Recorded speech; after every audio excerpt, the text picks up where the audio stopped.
พายฝึกจิตภายในได้มรรคคงธรรมสร้างสมบารมีมิให้ตกต่ำสภาวะธรรมสองนำชีวิตหยุดโลภโกรธหลงปลงอนิจจังวางลงทุกสิ่งเมื่อจิตเรานิ่งเห็นธรรมทันทีแจ่มแจ้งรู้จริงพร้อมวิหารสี่จุดหมายเรามีอยู่ที่นิพพานขออนุโมทนาในกำลังจิตที่มีองค์ประกอบด้วยกุศลที่ดำเนินอยู่ในใจของพวกเราท่านทั้งหลาย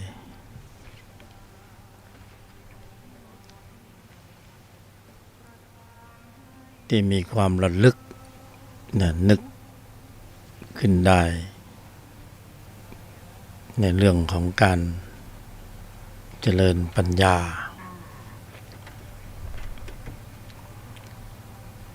น้อมนำกายมาสู่แนวทางของการฟังธรรมะ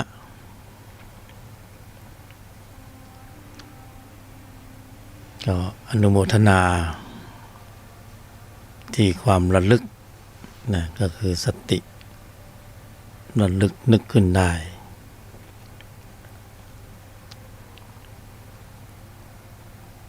ไม่บ่อยน้อยมากโอกาสของการระลึกได้แบบนี้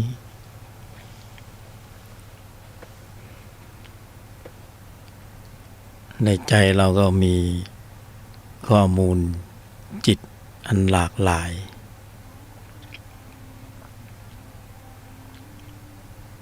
มีโอกาสมากๆที่จิตจะดำเนินไปในล่องรอย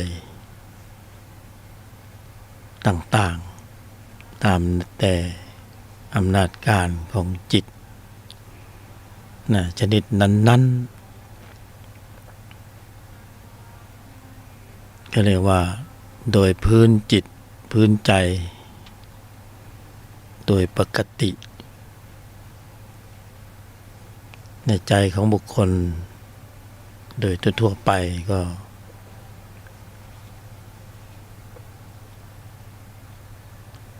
ปรารภในเรื่องของหน้าที่การงาน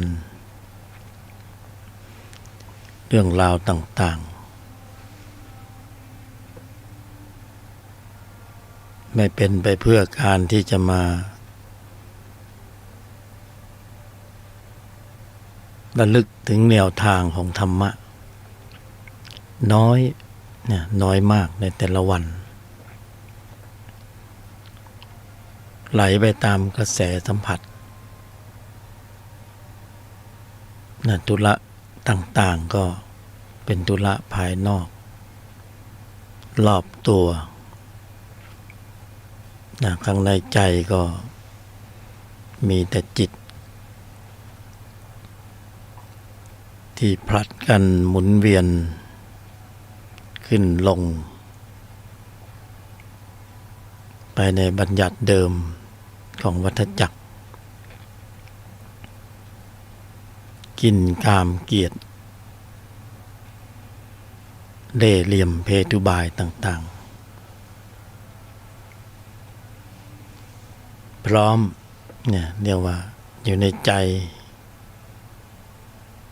จิตที่มีตัวประกอบเหล่านี้พร้อมใช้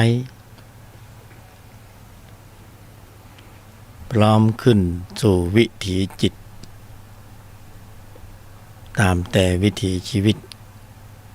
เป้าหมายที่วางไปในบัญญัติ ของการเกิดแก่เจ็บตายหลักโลภโกรธหลงหน้าที่การงานผลประโยชน์อันนี้ก็ถือว่ายืนอยู่บนความเสี่ยงก็คือโอกาสในการที่จิตจะผลักดันแล้วก็ขับเคลื่อนการแสดงออกไปในทิศทางที่เป็นลบก็มีโอกาสมากก็ถือว่าสุ่มเสี่ยงแต่เราไม่ได้อยู่ในอาการของผู้ที่มีโยนิโสมนสิการแต่เราอยู่ในอาการของอโยนิโสอโยนิโสมนสิการก็คือจิตพร้อมที่จะใช้กำลังขับในจิตชั้นตัวเพราะอาการอาการที่เป็นอโยนิโสมนสิการมันปล่อยการแสดงออกที่มันจะไหลลื่นไปตามกระแสสัมผัสไม่ได้เตรียมพร้อมสำหรับที่จะเบรกเหมือนคนขับรถไปบนถนนสบายๆฟังเพลงไปด้วยข้างหน้ามีอุบัติเหตุเบรกไม่ทันก็ชนโครมก็ให้อาการโยนิโสมนสิการเนี่ยถ้าเปรียบเทียบก็เหมือนกับเวลาเราขับรถเราพร้อมคือระมัดระวังอยู่ตลอดเวลาไม่ให้ไปชนคันข้างหน้าบางทีมันเพลินฟังเพลงบ้างคุยกันบ้างหรือหยิบโทรศัพท์มือถือมาเล่นบ้างดู YouTube บ้างไม่ทันได้ระมัดระวังอาการเดียวกันคืออโยนิโสมนสิการอันนี้คืออาการของคนประมาทประมาทสุ่มเสี่ยงปิ่มพร้อมที่จะผลักดันให้จิตที่มีตัวประกอบด้วยโทสะเรียกว่าขึ้นสู่วิถีจิตไม่ทันได้ตั้งหลักตั้งตัวก็ผลักดันให้เกิดพฤติกรรมการแสดงออกในเชิงลบคือจิตตัวนี้เขามาจากความเคยชินจิตพื้นใจเดิมเราที่มีปริมาณข้อมูลจิตที่เป็นความเคยชินแต่ความเคยชินก็คือใช้บ่อยใช้ประจำพอสม่ำเสมอเป็นความเคยชินเพราะนั้นเวลากระทบสัมผัสผัสสะเวทนาก็ตัณหาก็ขึ้นเลยอันนี้เป็นความเคยชินของจิตเดิมที่อยู่ในใจของพวกเราลองสังเกตใจของตัวเองดูสังเกตใจของตัวเองด้วยตนด้วยสติสมาธิปัญญาสังเกตดูใจดูมันขึ้นแบบนี้ มันมีคันลองแบบนี้นะทิศทางของมันก็เป็นแบบนี้อยู่โดยปกตินะปกติวิสัยเป็นอย่างเนี้ยตั้งแต่เด็กจนเป็นผู้ใหญ่ใจก็เป็นอย่างนี้มีเส้นทางเดินแบบนี้กระทบสัมผัสนะปัจจเวทนาตัณหาความโกรธก็เป็นอยู่อย่างนี้ แล้วก็เป็นอย่างนี้ตลอดนะก็รู้อยู่ว่ามันเป็นอย่างเนี้ยแล้วมันก็ไม่เป็นผลดีแล้วมันก็สุ่มเสี่ยงเวลาที่มันขึ้นสู่วิถีจิตในแต่ละครั้งเพราะเป็นอย่างนี้เนี่ยแหละที่มันสร้างปัญหาสร้างเรื่องราวหลังจากที่มันเป็นอย่างเนี้ยนะมีรายละเอียดติดตามมามากมายเรื่องราวที่เป็นปัญหาวุ่นวายเยอะแยะเต็มไปหมดเลยเป็นปัญหาเรื่องความขัดแย้งทะเลาะเบาะแว้งคดีความต่างๆก็เพราะจิตเรามันเป็นอย่างนี้เนี่ยพอจิตเดิมเป็นความเคยชินเวลากระทบสัมผัสนะผัสสะเวทนาเราก็โกรธเสียหน้าเสียราคา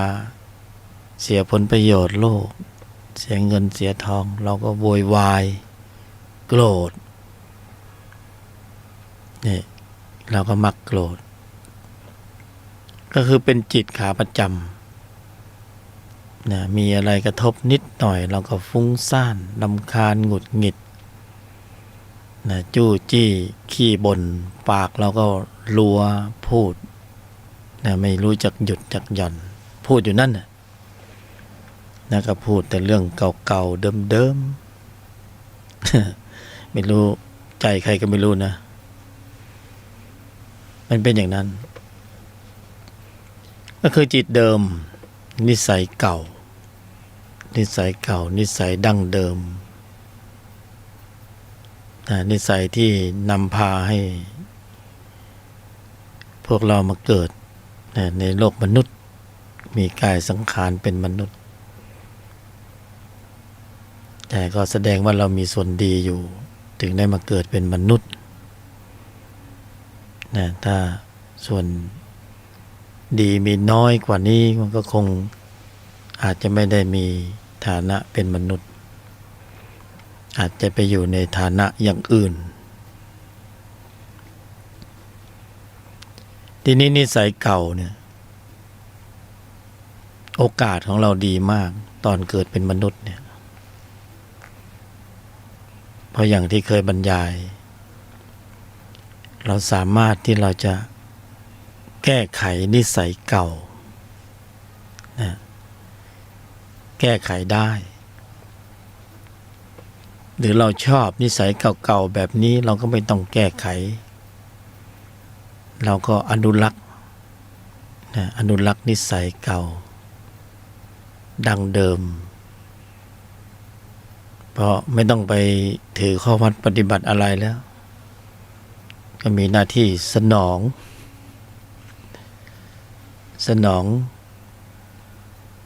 มันมีสัมผัสมาเสนอเราก็สนองไปเลยไม่ต้องไปเบรกอยากใช้จิตตัวไหนก็สนองอารมณ์เข้าไป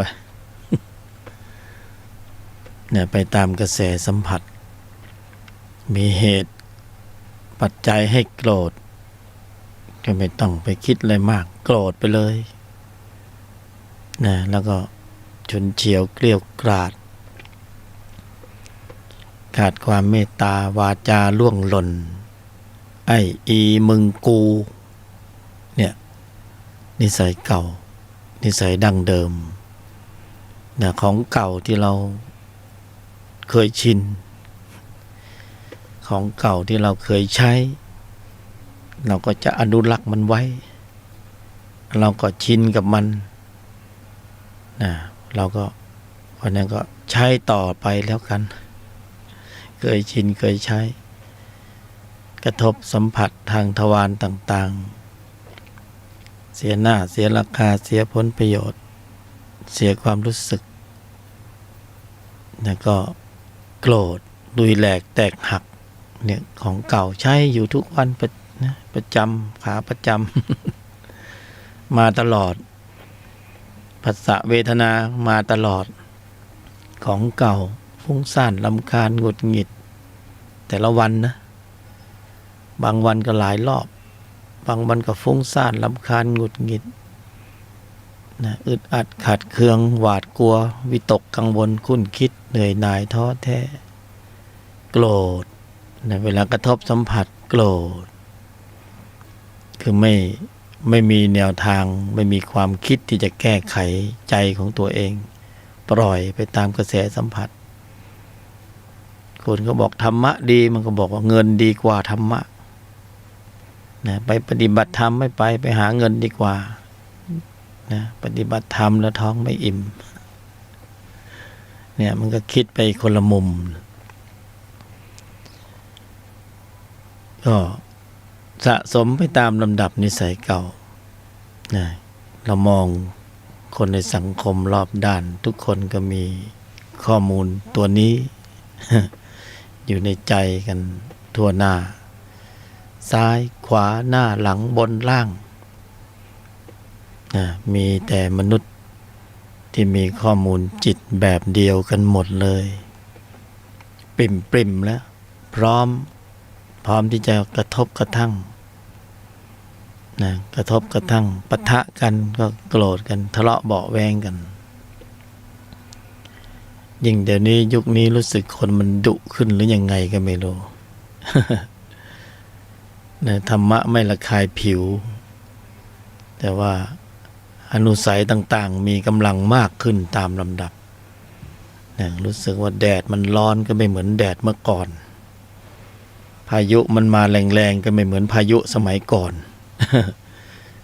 นะสมัยก่อนมันก็มานานๆแต่เดี๋ยวนี้มาบ่อยเดี๋ยวนี้แดดเนี่ยความร้อนของแดดแสงแดดไม่เหมือนสมัยก่อนเดี๋ยวนี้ร้อนแบบแดดนะรู้สึกว่าโอ้โหมันแสบด้วยเจ็บด้วยมันร้อนแบบไหนภายนอกนะธาตุจิตมนุษย์ก็เช่นเดียวกันเดี๋ยวนี้มันโกรธนะรู้สึกความโกรธมันมีกำลังมากขึ้นกระทบสัมผัสเป็นไม่ได้เลยผัสสะเวทนาตัณหาอุปทานความโกรธแล้วรู้สึกว่าอัตตานะอัตตาตัวกูนี่โอ้โหแตะไม่ได้เลยไม่รู้ไปแตะใครบ้าง อัตตาตัวกูนี่แก่กล้าเข้มข้นตัวอัตตาก็รวมอยู่ในนั้นน่ะจิตที่มีตัวประกอบด้วยอัตตาตัวกูความยึดมั่นถือมั่นว่าเป็นอัตตาตัวกูเนี่ยอัตตาเวลาต้องแสดงบทบาทก็อัตตาเข้มเลยเนี่ยอัตตาตัวกูจิตที่มีตัวประกอบด้วยโทสะก็อยู่ในนี้แหละแต่มีอัตตามากโทสะก็มากมีโทสะมากอัตตาก็แรงมากขึ้นตามลำดับก็มันสะสมกันทุกวันนะไม่ได้ลดปริมาณลงเนี่ยเราก็รู้ว่าธรรมะดีแต่เราก็ไม่มีเวลา บอกธรรมะดีก็บอกไม่มีเวลาจะปฏิบัติธรรมเพราะนั้นมันก็งั้นก็ปล่อยเลยตามกระแสสัมผัสแล้วมันก็สะสมโกรธหนึ่งครั้งก็สะสมเข้าไปปริมาณโกรธในใจมีข้อมูลอยู่ในระดับหนึ่งก็เพิ่มปริมาณเข้าไปมาเพิ่มความโกรธจิตที่มีตัวประกอบด้วยความโกรธมากขึ้นอัตตาก็มากขึ้นตามลำดับจริงๆมันก็เพิ่มทุกสัดส่วนนะไม่เฉพาะแค่จิตที่มีตัวประกอบด้วยความโกรธแต่เราพูดถึงว่าจิตที่มีตัวประกอบด้วยความโกรธ มันเป็นตัวแทนของจิตทุกตัวนั่นแหละอยู่ในนั้นหมดตัวจิตที่มีตัวประกอบด้วยโลภะโมหะนะแต่เราเหมารวมเราพูดว่าจิตที่มีตัวประกอบด้วยความโกรธจริงๆมันก็เป็นทั้งกระบวนทั้งกวนมันนั่นแหละที่มีกำลังมากขึ้นแต่เอาจิตที่มีตัวประกอบด้วยความโกรธนะเป็นตัวแทนเพราะมันเห็นได้ง่าย มันชอบออกหน้าตลอดมันเป็นทับหน้า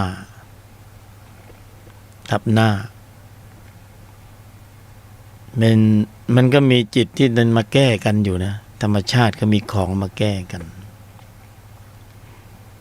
แต่เราจะเข้าไปถึงธรรมชาตินั้นหรือเปล่าแต่เรายังไม่เข้าไปถึงธรรมชาติ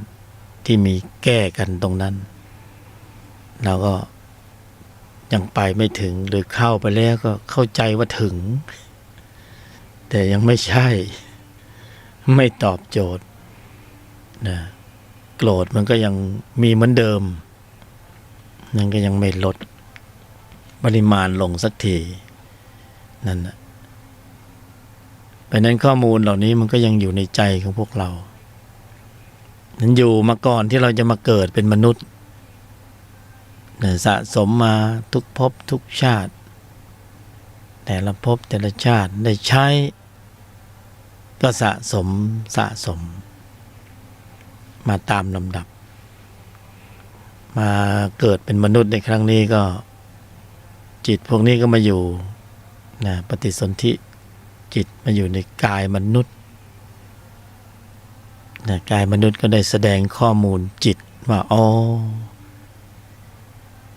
จะเปิดดูข้อมูลจิตที่มีตัวประกอบด้วยความโกรธก็มาเปิดดูในสมัยที่มันมาอยู่ในกายมนุษย์เนี่ยเห็นได้ชัดมากขึ้นเห็นแล้วแสดงข้อมูลออกมามันจะไปแสดงตรงไหนมันก็แสดงตรงการแสดงออกทางความคิดการกระทำคำพูดเนี่ยแต่ถ้าคิดแบบนี้ทำแบบนี้พูดแบบนี้ พวกเราก็รู้ใช่ไหมพวกเราดูออกเนี่ยพวกเราเป็นมันพื้นพื้นพวกเราก็ดูออกไอ้นี่แสดงออกแบบนี้รู้แล้วมันโกรธมันถึงคิดแบบนี้มันโกรธใช่ไหมมันถึงพูดแบบนี้ทำแบบนี้นี่แหละก็แสดงออกที่กายมนุษย์กายมนุษย์ก็กายพวกเราเนี่ยผู้บรรยายก็เลยเรียกคำกายมนุษย์ว่าส่วนแสดงข้อมูลจิตส่วนแสดงข้อมูลจิตถ้ามันแสดงออกฉุนเฉียวเกรี้ยวกราดขาดความเมตตาอาการของจิตโกรธใช่ไหมความพูดแบบนี้ความคิดแบบนี้การกระทำแบบนี้เรารู้นี่ใช่ไหมพวกเรารู้ว่ามันเป็นลักษณะของจิตที่มีตัวประกอบด้วยความโกรธปรากฏตรงกายมนุษย์ก็เป็นส่วนแสดงข้อมูลจิตที่มีตัวประกอบด้วยความโกรธถ้ามันจิตตัวอื่นมันก็จิตที่มีตัวประกอบด้วยความโลภก็แสดงออกไปอีกแบบหนึ่ง พวกเราก็ดูออกนะ ถ้าดูออกแล้วก็เห็นจิตในจิต เห็นจิตในจิตมันคิดแบบนี้มันพูดแบบนี้กูรู้แล้วว่ามึงคิดอะไรอยู่ จิตที่มีตัวประกอบเราก็มองให้เห็นมันเป็นธรรมชาติของมันเป็นอย่างนั้นแหละที่มันคิดแบบนี้พูดแบบนี้ทำแบบนี้มันเป็นของมันอย่างนั้นแหละเราเข้าใจมันนะแต่มันไม่เข้าใจเราหรอกแต่เราเข้าใจมัน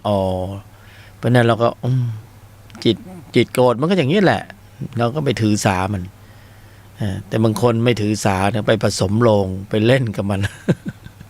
ก็คือไปทะเลาะกับมันนะไปทะเลาะกับมันก็มีเรื่องอะเด้นั่นเราก็รู้อยู่แล้วว่าจิตโกรธเวลามันขึ้นสู่วิถีจิตอาการมันแบบนี้แหละนะไม่ว่าใครก็ตามในโลกนี้นะจะเป็นคนจีนเป็นฝรั่งเป็นอินเดียเป็น ทั่วโลกนะเวลาจิตโกรธขึ้นมันเข้าขึ้นสู่วิถีจิตอาการเดียวกันหมดเลยฉุนเฉียวเกลี้ยวกราดขาดความเมตตาฟุ้งซ่านรำคาญหงุดหงิดอึดอัดขัดเคือง วาจาล่วงหล่นสีหน้าท่าทางดูไม่ได้ นะก็ผีโทสะไงจะไปดูหน้าเขาตอนไหนอะดูหน้าก็ไม่ได้เวลาไปจ้องหน้ามันโกรธเข้าไปใหญ่อีกมันบอกว่ามองหน้ากูทำไม พวกวัยรุ่นมันไปกินข้าวกันในร้านอาหารไปเจอกัน2 โต๊ะหนึ่งมองหน้าอีกโต๊ะหนึ่งมองหน้ามองไปมองมาเอายกไม่ต้องกินกันแล้วเพราะมันไม่ได้กินยังไงมันพังร้านละพังร้านข้าวต้ม จบเฮงผมจะไปกินข้าวที่ไหนได้ก็ไปพังร้านเขามองหน้านะจิตโกรธจิตที่มีตัวประกอบในความโกรธพอมองหน้าไปกระทบโกรธก็เด้งไปสะท้อนไปเจออัตตาตัวกูโอ้ อัตตาใหญ่ใช่ไหมก็เอาเรื่องเลยทีเนี้ยจิตโกรธสามีภรรยาอยู่ในครอบครัวเดียวกันนี่กระทบกระทั่งกระทุ้งกระเทือนเธอก็มีจิตโกรธฉันก็มีจิตโกรธทุกคนก็พกจิตที่มีตัวประกอบด้วยความโกรธเกิดลูกออกมาก็ไม่รู้ว่าไปทำอีท่าไหนไปบรรจุข้อมูลโกรธให้ลูกตอนไหนก็ไม่รู้ลูกก็มีความโกรธมาด้วยแต่จริงๆเขาก็มียังเข้ามาอยู่ก่อนแล้วเพียงแต่เขามีสัญญามาเกิดร่วมเดียวกับพ่อแม่เดียวกันจิตโกรธมันก็สะสมข้ามเนี่ยว่าทะลุภพมาจนถึงวันนี้มาเกิดเป็นมนุษย์ก็มีส่วนแสดงข้อมูลจิตคือกายมนุษย์มันก็จะแสดงข้อมูลออกมาได้ว่าอ๋อความโกรธเป็นอย่างนี้นะหน้าตาเป็นอย่างนี้ให้เราเข้าใจวิเศษลักษณะของความโกรธเนี่ยเราเข้าใจแล้วเราเห็นว่าไม่เข้าท่าขืนอนุรักษ์ไว้มีแต่ปัญหาเพราะฉะนั้นเราก็หาทางที่จะกำจัดจุดอ่อนกำจัดความโกรธจะกำจัดยังไงหรือว่าเราจะอนุรักษ์มันไว้เพราะเราชอบเอาไว้เบ่งใช่ไหมเอาไว้เบ่งแล้วมีอัตตาตัวกูแก่กล้าแล้วก็ใช้ความโกรธเบ่งมันซะหน่อยโอ้โหดูแล้วเป็นยังไงเข้มเลย หรือจะอนุรักษ์ไว้ถ้าอนุรักษ์ไว้ก็ไม่ต้องฟังธรรมะนะปิดไปฟังอย่างอื่นแทน ถ้าฟังไปทำไมฟังแล้วก็ไม่มีประโยชน์ไม่เป็นความจริงไม่ดีไม่มีประโยชน์ไม่ถูกการเวลาผู้ฟังแล้วมันไม่ช่วยอะไรได้เพราะเราต้องการอนุรักษ์ผีโทสะตัวนี้ไว้ในใจอยู่ตลอดกาลจิตที่มีตัวประกอบด้วยความโกรธเราอยากจะอนุรักษ์ไว้เหลือเกินอนุรักษ์ไว้ เพราะนั้นก็ไม่ต้องฟังธรรมเปิดไปฟังรายการอื่นสำหรับผู้ที่ปรารภความเพียรเพื่อความสมบูรณ์ถึงพร้อมของพระก็จะมาฟังผู้ที่เพี้ยนอยู่เขาก็ไม่ฟังคนที่มีจิตที่มีประกอบด้วยจิตที่มีตัวประกอบด้วยความโกรธหรือจิตที่ประกอบด้วยอัตตาโลภะโทสะโก วกนี้ถือว่าเพี้ยนนะ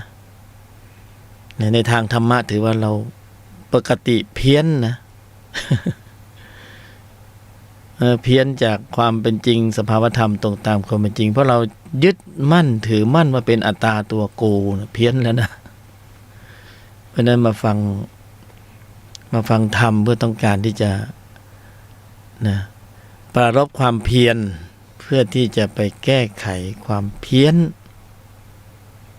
นะปรารภความเพียรเพื่อที่จะให้มีกำลังของพระอันได้แก่ศรัทธาความเพียรสติสมาธิและปัญญาให้มีความสมบูรณ์ถึงพร้อมเนี่ยเรียกว่าสมบูรณ์ถึงพร้อมของพละเพื่อความสมบูรณ์ถึงพร้อมโดยเยี่ยงอย่างนี้ก็จะไปนะขจัดความเพี้ยนทีละหน่อยทีละหน่อยจากความยึดมั่นถือมั่นที่เป็นอัตตาตัวกู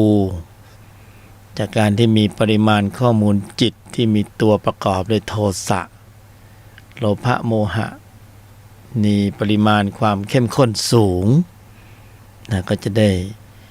บรรเทาเบาบางลงบ้างทีละนิดทีละหน่อยนะบรรเทาเบาบางลงบ้างพอเริ่มบรรเทาลงก็เริ่มเห็นนะเห็นอะไรหลายๆอย่างความเพี้ยนก็เริ่มลดลงเริ่มเห็นสัจธรรมมากขึ้นเริ่มเห็นธรรมเริ่มเห็นความจริงมากขึ้นนะแล้วความเพี้ยนมันก็ลดลงตามลำดับเพราะนั้นปฏิบัติธรรมก็เพื่อที่สมบูรณ์ถึงพร้อมแห่งพละเพื่อลดความเพี้ยนเพราะนั้นเพี้ยนหมดในโลกในสังคมโลกปัจจุบันทุกคนเพี้ยนหมดนะแต่คนที่ไม่เพี้ยนเราดูเขาไม่ออกหรอกเพราะมันเป็นเรื่องของในใจของเขาข้างนอกอาจจะทำท่าทำทางดูลักษณะอากัปกิริยาแล้วเพี้ยนแล้ว แต่เขาอาจจะไม่เพี้ยนก็ได้ข้างในใจของเขาเราดูไม่ออกบางทีเขาอาจจะเป็นข้อสอบมาสอบเราดูมาลองเราดูลองแต่งตัวมอมแมมมอซอดูสิดูคนเขาจะว่ายังไงอย่างเงี้ยมีอริยะที่เขาฝึกแบบนี้มีฝึกความเป็นอริยะเขาทดลองสอบความเห็นของคนสอบความคิดของคนดูว่าเขาเป็นยังไงเขาว่าเรายังไงในใจเขาก็พร้อมจะทนต่อการกระทบสัมผัสบางคนก็ดูถูกดูแคลนโอ้ยดูไม่ได้เลยนะเขาก็ทดสอบดูว่ายังมีอัตตาอยู่ไหมแต่ถูกกระทบกระทั่งกระทุ้งกระเทือนคนดูถูกดูแคลนคนว่าคนเขาว่าเป็นคนเก็บขยะบ้างเป็นคนสกปรกบ้างดูซิว่ากระถูกกระทบแล้วอัตตาเราขึ้นไหมเขาก็นี่เขาฝึกแบบนี้มีอริยะเขาฝึกแบบนี้เนี่ยบางที3 วัน 7 วันไม่นอนไม่ใช่ไม่นอนก็จริงไม่นอนก็มีไม่กินข้าว ไม่แต่งตัวไม่อาบน้ำปล่อยผมลุงหลังหนวดเครายาวเฟ้ยเขามาสอบอารมณ์ดูว่าเราเห็นเขาผิดไหมบางคนไม่เท่าทันน่ะอริยะเขาฝึกเขาต้องการจะเก็บบารมีเขาก็ไปล่อความรู้สึกคนเล่นพอคนนั้นวิพากษ์วิจารณ์ปั๊บนะเสียบารมีเลย เขาก็ได้เลยพอวิพากษ์วิจารณ์นิดหนึ่งก็เสียบารมีนะเสียบารมีก็นะเขาได้บารมีเขาเก็บบารมีคนบางคนทำความดีมาทั้งวันเนี่ยตอนเย็นๆความดีได้10 คะแนนเผลอไปวิพากษ์วิจารณ์นะผู้บำเพ็ญแป๊บเดียวความดีหายแวบไปเลย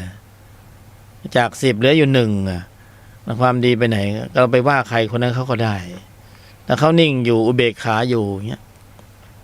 เสียบารมีก็มาสอบมาลองแล้วก็มาทดสอบดูคนมีอัตตาไหมมีโทสะไหมเพราะนั้นก็ลองดูอริยะมีนะเขาฝึกแบบนี้ฝึกในชีวิตประจำวันนี่แหละอยู่ในสังคมปัจจุบันบางทีเขาเก็บขยะอยู่อย่าไปมองเขาแต่งตัวสมโสมอย่าไปว่าเขานะ เขากำลังฝึกความเป็นอริยะอยู่เขาจะไปรู้ ไม่ใช่มาสวยหรูแบบ เลิศนะสะอาดเอี่ยมอ่องนี่ไม่ใช่นะมาภาคพื้นดินนะมากับดินนะไม่ใช่ลอย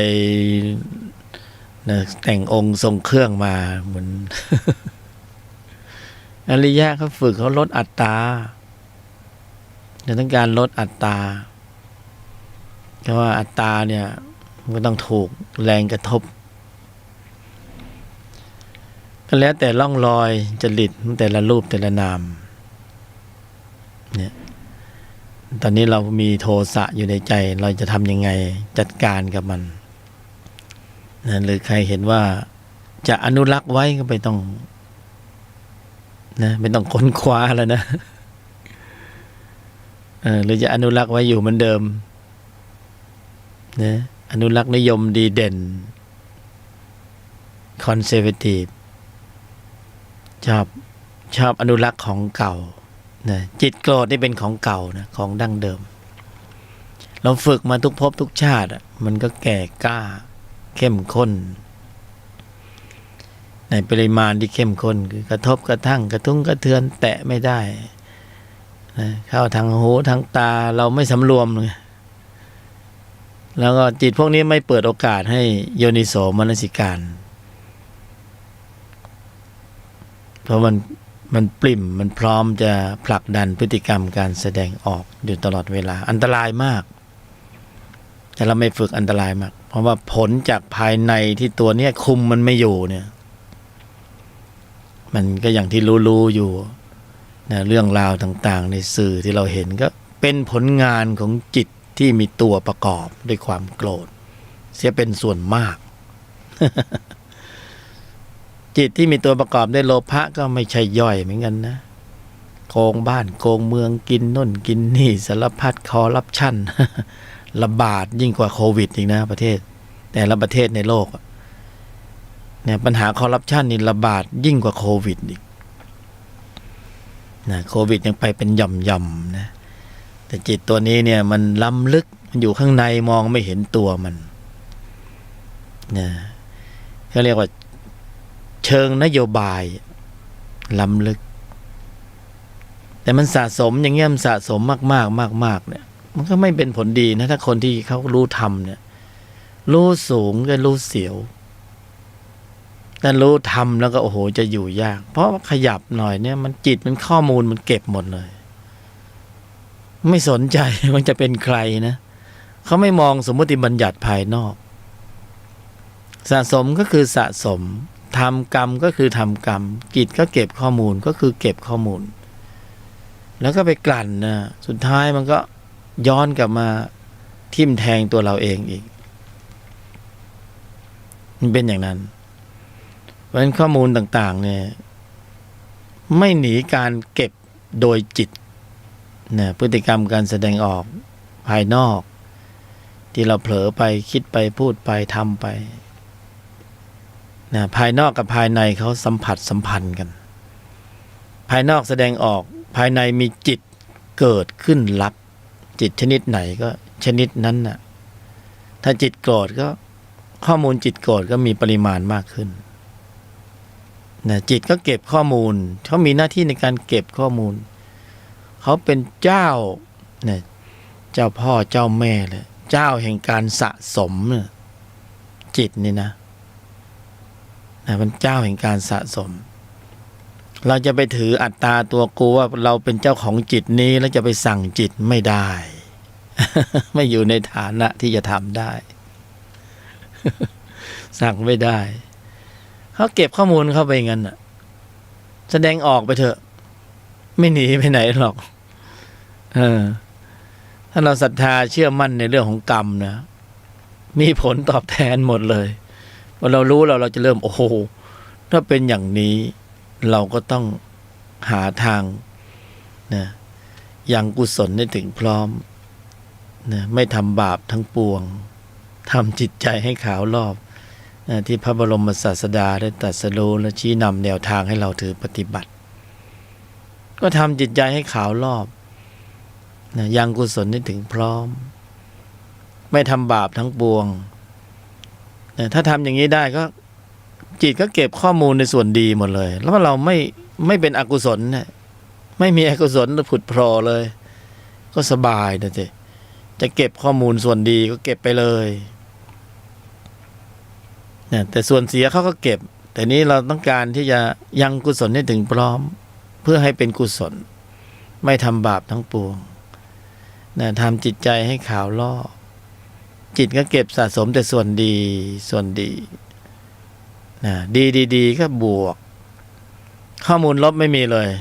นะเมื่อไม่มีข้อมูลลบก็ไม่มีข้อมูลทุกข์นะทุกข์มันจะมาอย่างไรเพราะเราไม่ได้สร้างเหตุแล้วอันเก่าๆนี่ก็ค่อยๆใช้ไปทีละหน่อยทีละหน่อยแต่อันใหม่นี่จะไปสร้างเพิ่มเนี่ยอันเก่าๆโดยเฉพาะจิตที่มีตัวประกอบด้วยความโกรธเนี่ยที่เรากำลังนั่งคุยกันสนทนากันแลกเปลี่ยนกันกัลยาณมิตร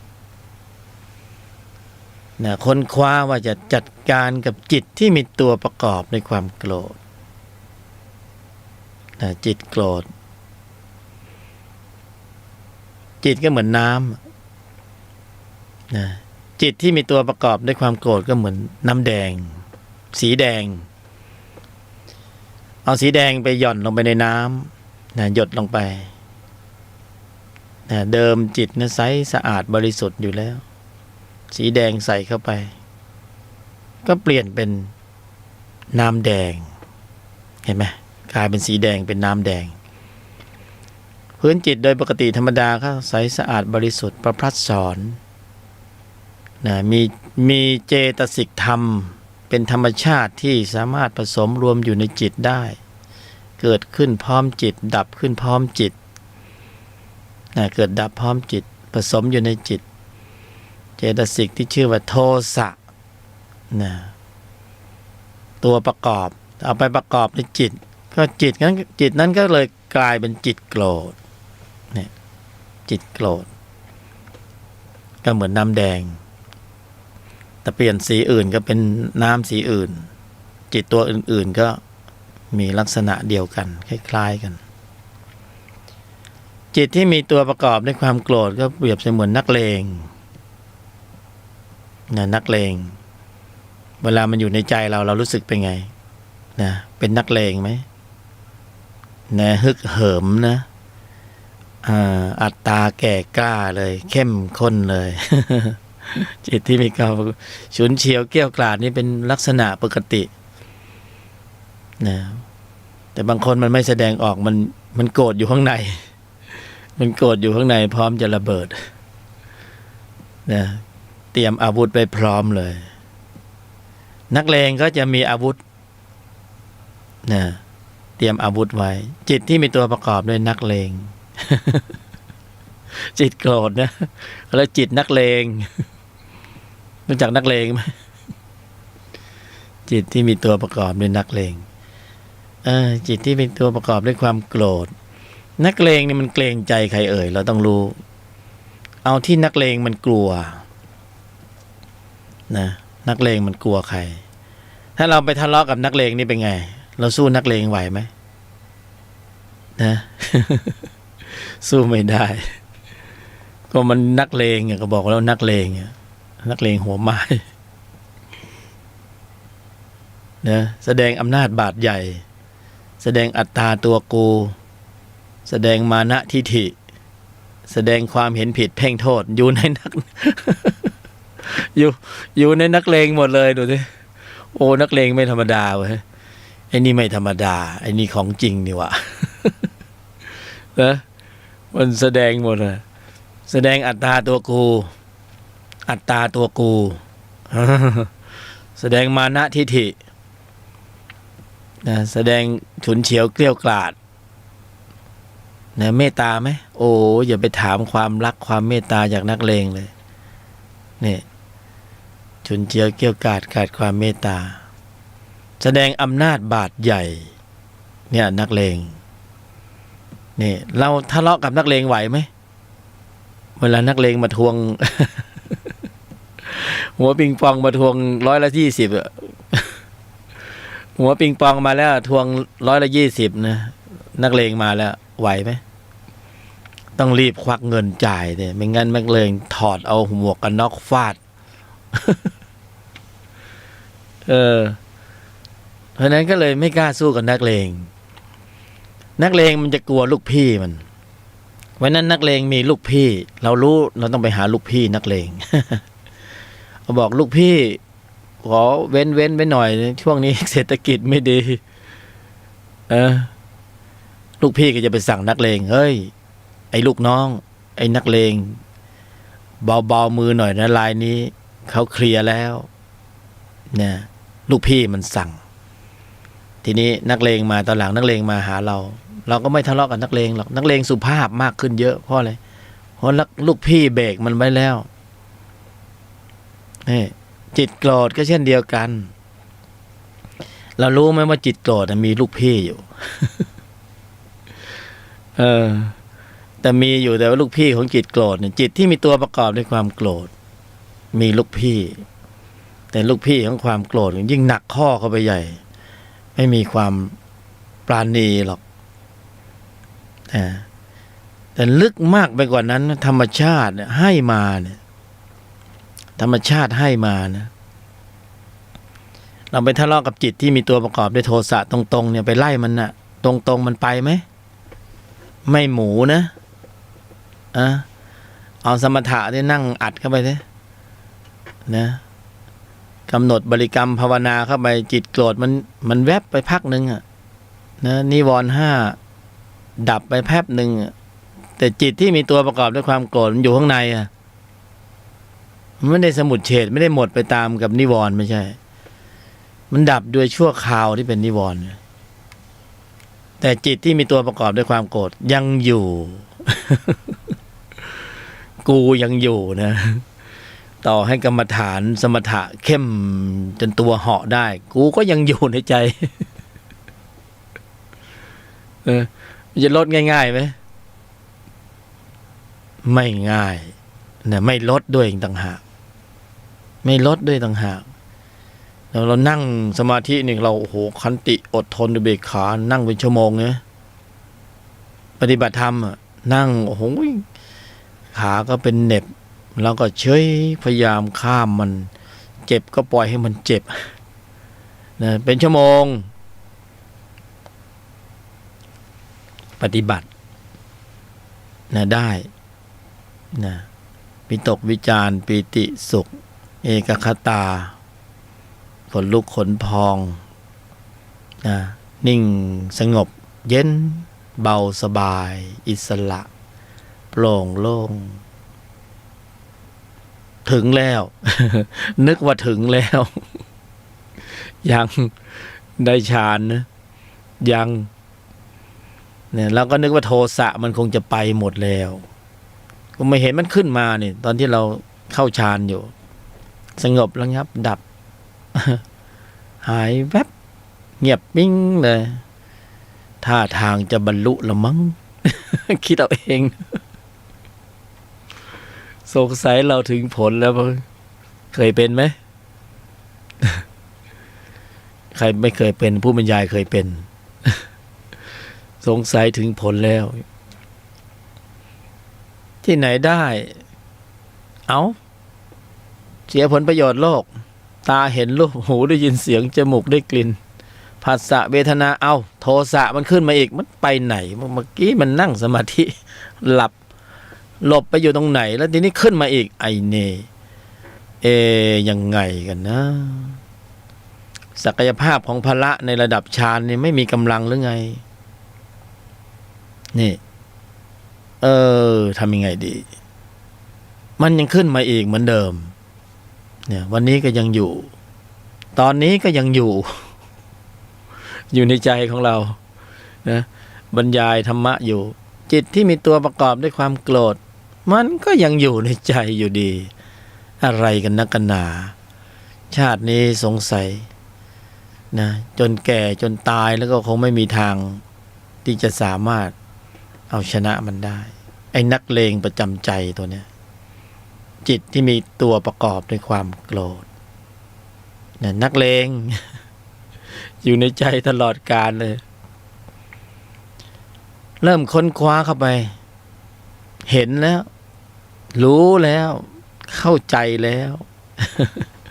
ว่าพละระดับของฌานเนี่ยไม่พ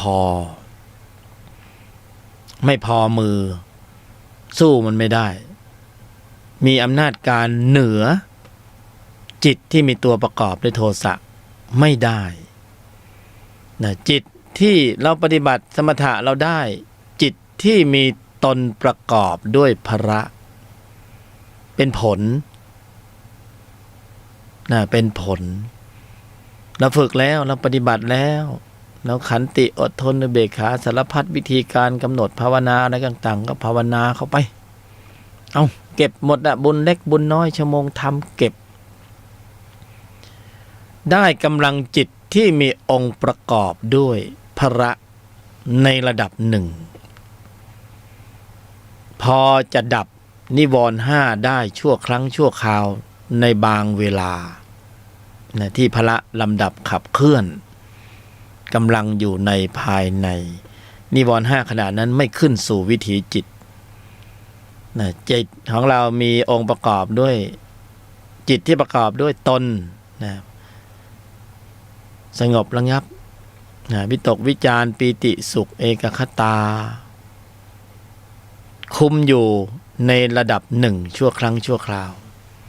นะใครจะเล่นฌานเล่นฤทธิ์ต่อก็เล่นต่อไปเลยจะเอาไปทิศทางไหนแต่ว่าอนุสัยกิเลสแค่ระคายผิว ระคายเคืองผิวมารพยามารบอกว่าอะไรมาระคายผิวนะยังไม่สามารถที่จะถอดถอน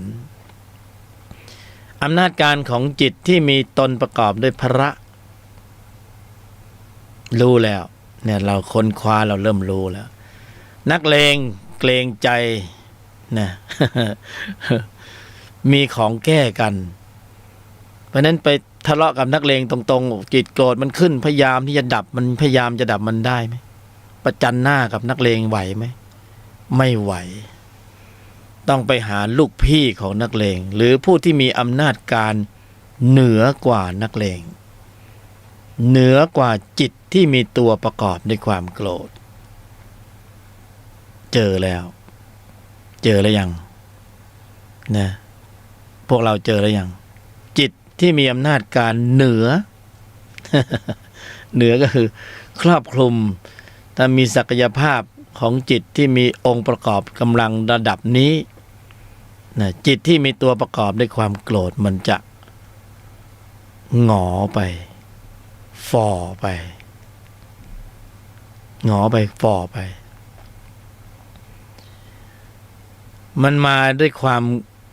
เคยชินนะนักเลงเนี่ยจิตที่มีตัวประกอบด้วยความโกรธเพราะนั้นการจะฝึกนะเรารู้แล้วจะเพิ่มกำลังของจิตที่มีตนประกอบด้วยพละเนี่ยพละห้าให้มีความสมบูรณ์ถึงพร้อมเนี่ยนี่มีอำนาจการเหนือจิตที่มีตัวประกอบด้วยความโกรธเป็นของแก้กันก็คือพละที่มีกำลังสูงกว่ามากกว่าระดับของสมถกรรมฐานนะกำลังพละระดับนั้นไม่มีกำลังต่อก่อนต้องเป็นกำลังของพละที่ผ่านกระบวนการในการฝึกฝนในแนวทางของอริยมรรคมีองค์8อริยมรรคมีองค์8เป็นเหตุต้องการผลคือพละที่มีกำลังสูงกว่าระดับฌานขึ้นไปอันเนี้ยเหนือกว่านะเป็นลูกพี่ของนักเลงได้มีอำนาจการเหนือจิตที่มีตัวประกอบด้วยความโกรธก็คือการฝึกพละให้มีตนประกอบด้วยศรัทธาความเพียรสติสมาธิปัญญาจิตที่มีตัวประกอบด้วยความโกรธมาจากความเคยชินนะเคยชินนะเพราะเราใช้ทุกวันใช่ไหมเราใช้บ่อยมันก็กำลังมันก็เลยแข็งแกร่งแข็งแรงแก่กล้าแล้วมันก็อยู่ในใจตลอดกาลเพราะว่ามันใช้บ่อยสุดท้ายมันก็เลยกลายเป็นนักเลง ประจำใจเลย กลายเป็นคนขี้โมโห ขี้โมโหไม่มีอะไรจะใช้ได้ดีกับคำว่าขี้โมโหโทสะคนขี้โกรธคนมักโกรธอ้าว นะแสดงว่านะเป็นนิสัยคนขี้โมโหอะไรนิดอะไรหน่อยก็ขี้โมโหก็มันใช้บ่อยแล้วมันใช้บ่อยๆทำไมทำไมต้องเป็นคนขี้เขาก็บอกว่าเป็นคนขี้โมโหก็ชอบนะคำเนี้ยนะเปลี่ยนได้ไหมเปลี่ยนได้ปรับเปลี่ยนได้ไหมเปลี่ยนได้ปรับเปลี่ยนได้ทำไมไม่เปลี่ยนทำไมไม่แก้ไขถ้าบอกเป็นคนขี้โมโหก็จะโมโหอยู่ตลอดยันตายเลยไหม พูดแรงนะ ก็โอกาสในการแก้ไขนิสัยมาถึงในยุคสมัยที่มีกายมนุษย์นะจะขี้โมโหไปถึงไหนก็เพราะมันมาจากความเคยชินในการใช้บ่อย ไม่ใช่อันนี้ไม่ใช่ว่าใช้ดีแล้วบอกต่อนะไม่เอานะอันนี้ใช้บ่อยไม่ดีนะต้องไม่โกรธนะไม่โกรธก็ต้องเริ่มโดยการใช้ความเคยชินไปล้างความเคยชินมาแล้วตนปฏิบัติการมาแล้วเนี่ยธรรมะปฏิบัติในชีวิตประจำวันนะตนปฏิบัติการหลักง่ายๆคือใช้ความเคยชินไปล้างความเคยชินต้องสร้างความเคยชินนะวันหนึ่งไม่ทำแล้วอีก3 วันหยุดแล้วอีก4 วันมาทำแล้วก็อีก4 วันหยุดไม่ได้ผลต้องใช้ความเคยชินมาล้างความเคยชินเคยชินโกรธแล้วก็เคยชินที่ไม่โกรธนะสร้างทีนี้ความเคยชินกับนิสัยชั้นสูงเนี่ยมันสร้างได้ยากก็ต้องเริ่มต้นด้วยการเก็บชั่วโมงก็กำหนดเวลาเลยช่วงเวลานี้ถึงเวลานี้นับแต่บัดนี้เป็นต้นไปประกาศสัจจะนะขึ้นธูปไปเลยถึงสัพพัญญูชั้นโลกุตระขอเป็นพยานในการบำเพ็ญสัจจะไม่โกรธวันละ1 ชั่วโมงเริ่มสร้างความเคยชินเริ่มปลูกสร้างแล้วเริ่มปลูกเมล็ดพันธุ์อริยะแล้วนะอริยจิตเนี่ยเจริญงอกงามได้ดีมากในกายมนุษย์แต่เราต้องสร้างอุบายใช่ไหมสร้างอุบายสร้างความเคยชินเริ่มเพาะปลูกทีละ1 ชั่วโมงกำหนดเวลาไปเลย1 ชั่วโมง2 ทุ่มถึง3 ทุ่มสัจจะนะต้องสร้างความเคยชินต้องปลูกสร้างนะสายพันธุ์อริยะขึ้นมาไม่โกรธอย่างไรก็ไม่โกรธนะไม่หลุดปากสักคำไม่พูดด้วยก็ได้กระทบกระทั่งกระทุ้งกระเทืองเสียความรู้สึกเสียผลประโยชน์ขนาดไหนก็จะไม่โกรธพูดมันตรงๆอันนี้ไม่ต้องแล้วก็อยู่ในชีวิตประจำวันเนี่ยนะอยู่ในครอบครัวอยู่ในที่ทำงานที่ไหนก็ได้ไม่ต้องหลบนะไม่ต้องหลบมุมไปอยู่ในป่าไม้อยู่ในมันป่านิสัยเนี่ยแหละที่มันจะกระทบใช่ไหมกระทบกระทั่งกระทุ้งกระเทือนมาแล้วข้อสอบตั้งการ์ดไว้รอเลยสัจจะไว้ก่อนไม่โกรธนี่ไม่โกรธ1 ชั่วโมง2 ทุ่มถึง3 ทุ่มเข้าชั่วโมงพอดีวันละ1 ชั่วโมง1 ปีได้365 ชั่วโมงเนี่ยเริ่มสร้างความเคยชินของคำว่าไม่โกรธอุบายวิธีโดยแยบคายพอกำหนดหมายสัจจะนะไม่ใช่ว่าความโกรธมันจะลดลงทันทีหรอกมันไม่ลดหรอกแต่ที่กำหนดหมายสัจจะอย่างนี้ ไม่ได้ต้องการให้โกรธมันลดแต่ต้องการให้สิ่งที่ความโกรธมันเกรงใจก็คือพละนั้นโตขึ้นแต่ใช้อุบายอย่างนี้ใช้อุบายใช้วิธีนี้เป็นอุบายพออุบายเริ่มปุ๊บพละเริ่มโตขึ้นเป้าหมายอยู่ตรงที่เพื่อความสมบูรณ์ถึงพร้อมของพละเนี่ยเพราะแต่เดิมที่เราฝึกสมถะพละระดับนั้นไม่สามารถจะต่อกรเขาได้แต่พอพละระดับนี้เนี่ยพละอีกระดับหนึ่งซึ่งไม่ได้นั่งอยู่ในป่านิสัยหลับตาเฉยนะแต่นี่ไม่ได้นั่งอยู่ในป่าไม้หลับตาเฉยแต่อันนี้เปิดตาอันนี้การเวลาไม่มีเปิดตา2 ทุ่มถึง3 ทุ่มปะบนสัตว์อนุมัติตนอยู่ในป่านิสัยนี่ป่านิสัยนี่ฝึกมรรคดีที่สุดป่าไม้ฝึกฌานดีที่สุดป่านิสัยที่มันกระทบก็กระทบจริงๆมันเข้าหูมาเลยพฤติกรรมการแสดงออกท่าทางอากัปกิริยายียวนกวนประสาท นะมันจะล่อตัวในเราขึ้นเนี่ยดูว่าตัวในเราขึ้นหรือเปล่านะถ้าตัวในเราขึ้นยังถ้าตัวในมันไม่ขึ้นแล้วก็ไอ้ที่ไม่ขึ้นเนี่ยไอ้ตัวในไม่ขึ้นก็คือจิตที่มีตัวประกอบด้วยโทสะมันไม่ขึ้นแต่ที่ขึ้นแทนไม่ใช่จิตที่มีตัวประกอบด้วยโทสะพอกระทบสัมผัสเพราะเราอุบายวิธีลำดับมาพอสมควรแล้วที่ขึ้นนั้นเป็นจิตที่มีตนประกอบด้วยสติสมาธิและปัญญาถ้าจิตระดับนี้ขึ้นแล้วให้สร้างความเคยชินอย่างนี้ไปตลอดต่อเนื่องจนชีวิตจะหาไม่นี่ลำดับเข้าสู่แนวทางเส้นทางของอริยะถ้าฝึกได้อย่างนี้บ่อยๆมากๆเนืองๆจนเป็นนิสัยชั่วโมงธรรมก็จะมากขึ้นเมื่อชั่วโมงธรรมมากขึ้นความเท่าทันต่อจุดกระทบสัมผัสก็จะมากขึ้นพละก็จะเริ่มโตขึ้นตามลำดับนี่พละเริ่มโตแล้วโตขึ้นตามลำดับสติสมาธิปัญญาก็จะแววไวเท่าทันต่อจุดกระทบสัมผัสทางทวารต่าง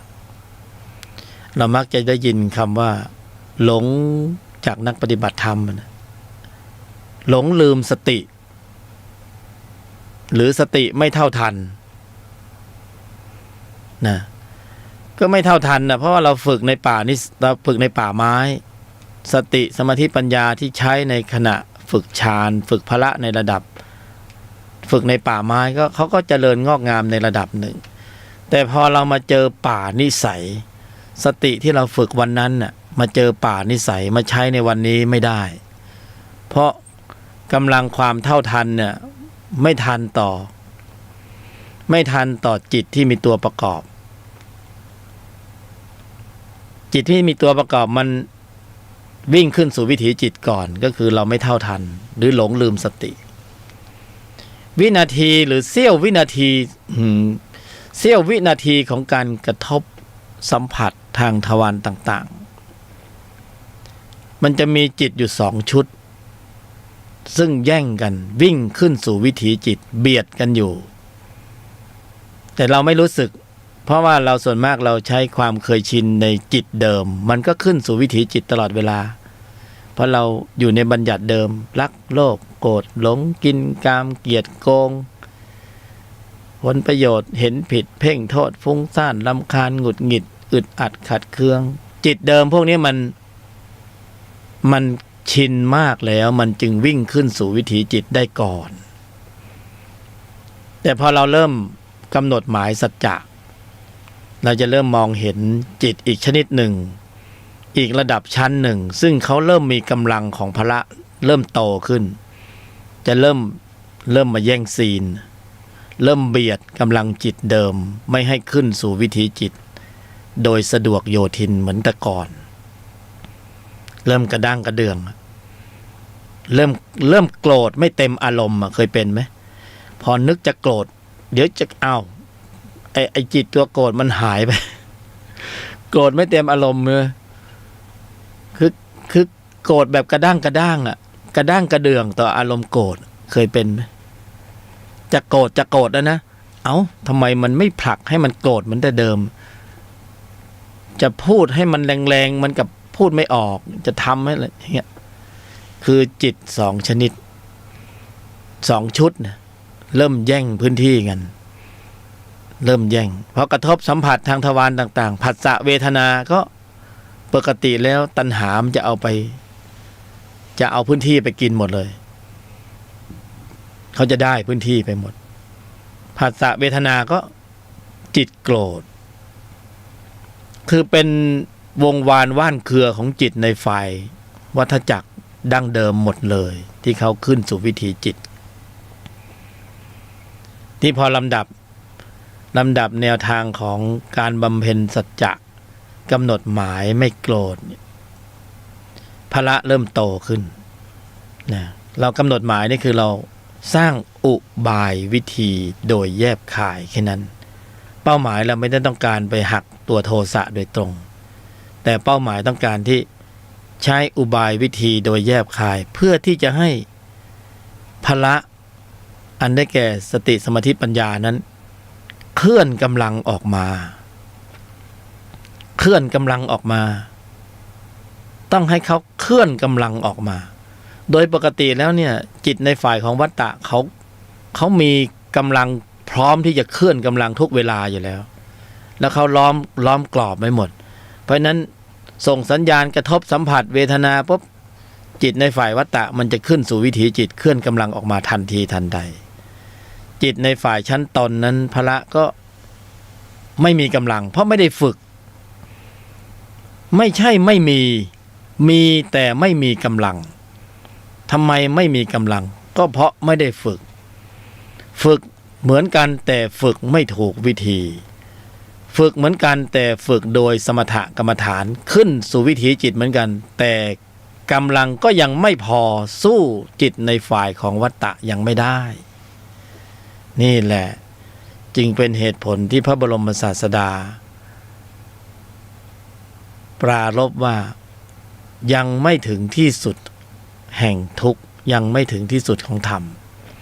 มีอีกช็อตหนึ่งนะอีกระดับชั้นหนึ่งก็คือ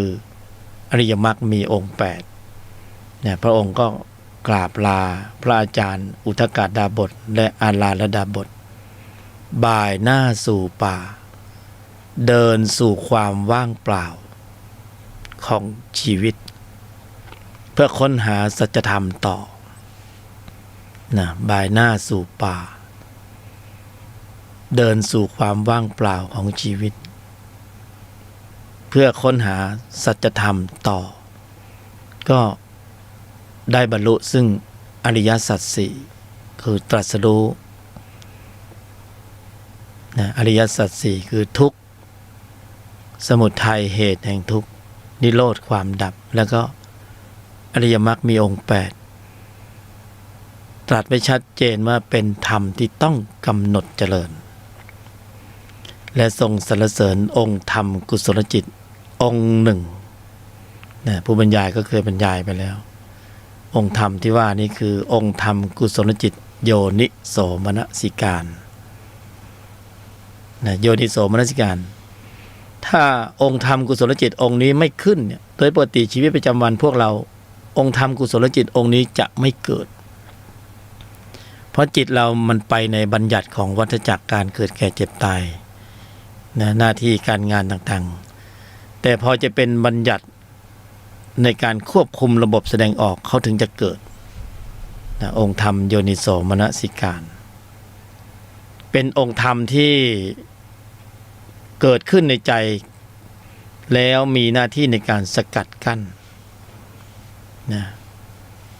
ดำเนินคันลองของใจให้ไปสู่ในแนวทางที่ไม่เอื้อประโยชน์ให้ ตัณหาและอุปทานเกิดเพราะนั้นจึงต้องขึ้นด้วยโยนิโสมนสิการกระทำไว้ในใจโดยแยบคายโยนิโสมนสิการก็รับนโยบายมาจาก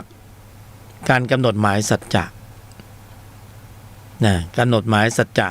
แล้วก็ส่งไม้ต่อให้แก่โยนิโสมนสิการโยนิโสมนสิการก็เอามาลำดับถึงการควบคุมระบบแสดงออกเช่นกำหนดหมายว่าจะไม่โกรธโยนิโสมนสิการก็จะกรองไว้ในใจตลอดเวลาว่าจะไม่โกรธนะในชั่วโมงนี้เพื่อที่จะบรรลุเป้าหมายของคำว่าไม่โกรธให้ได้สมตามนโยบายที่ใจได้วางไว้ก็จึงลำดับไปอัญเชิญพละขึ้นมาให้เคลื่อนกำลังออกมาควบคุมสถานการณ์ของใจก็คือจิตที่มีตนประกอบด้วยสติสมาธิปัญญาศรัทธาความเพียรสติสมาธิปัญญาพละห้าก็เคลื่อนกำลังออกมาควบคุมสถานการณ์ของใจรอเวลารอเวลาคุมเชิงไว้ก่อนในขณะเดียวกันจิตที่มีตัวประกอบด้วยโทสะเขาก็คุมเชิงไว้ก่อนเหมือนกันเพราะเขามีอยู่ก่อนแล้วเขาคุมพื้นที่ไว้ก่อนเรียบร้อยแล้วแล้วเขาก็เพิ่มกำลังลบของเขาเพิ่มเขี้ยวเล็บของเขาอยู่ตลอดเวลานะเป็นอย่างนั้นพอคุมเชิงไว้พละห้าเนี่ยแต่เดิมไม่คุมไว้ก็เวลากระทบสัมผัสทางทวารต่างๆจิตก็ผัสสะเวทนาก็ตัณหาเอาไปกินอีกแล้ว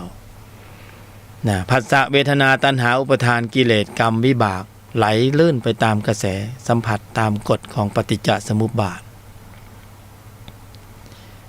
ทีนี้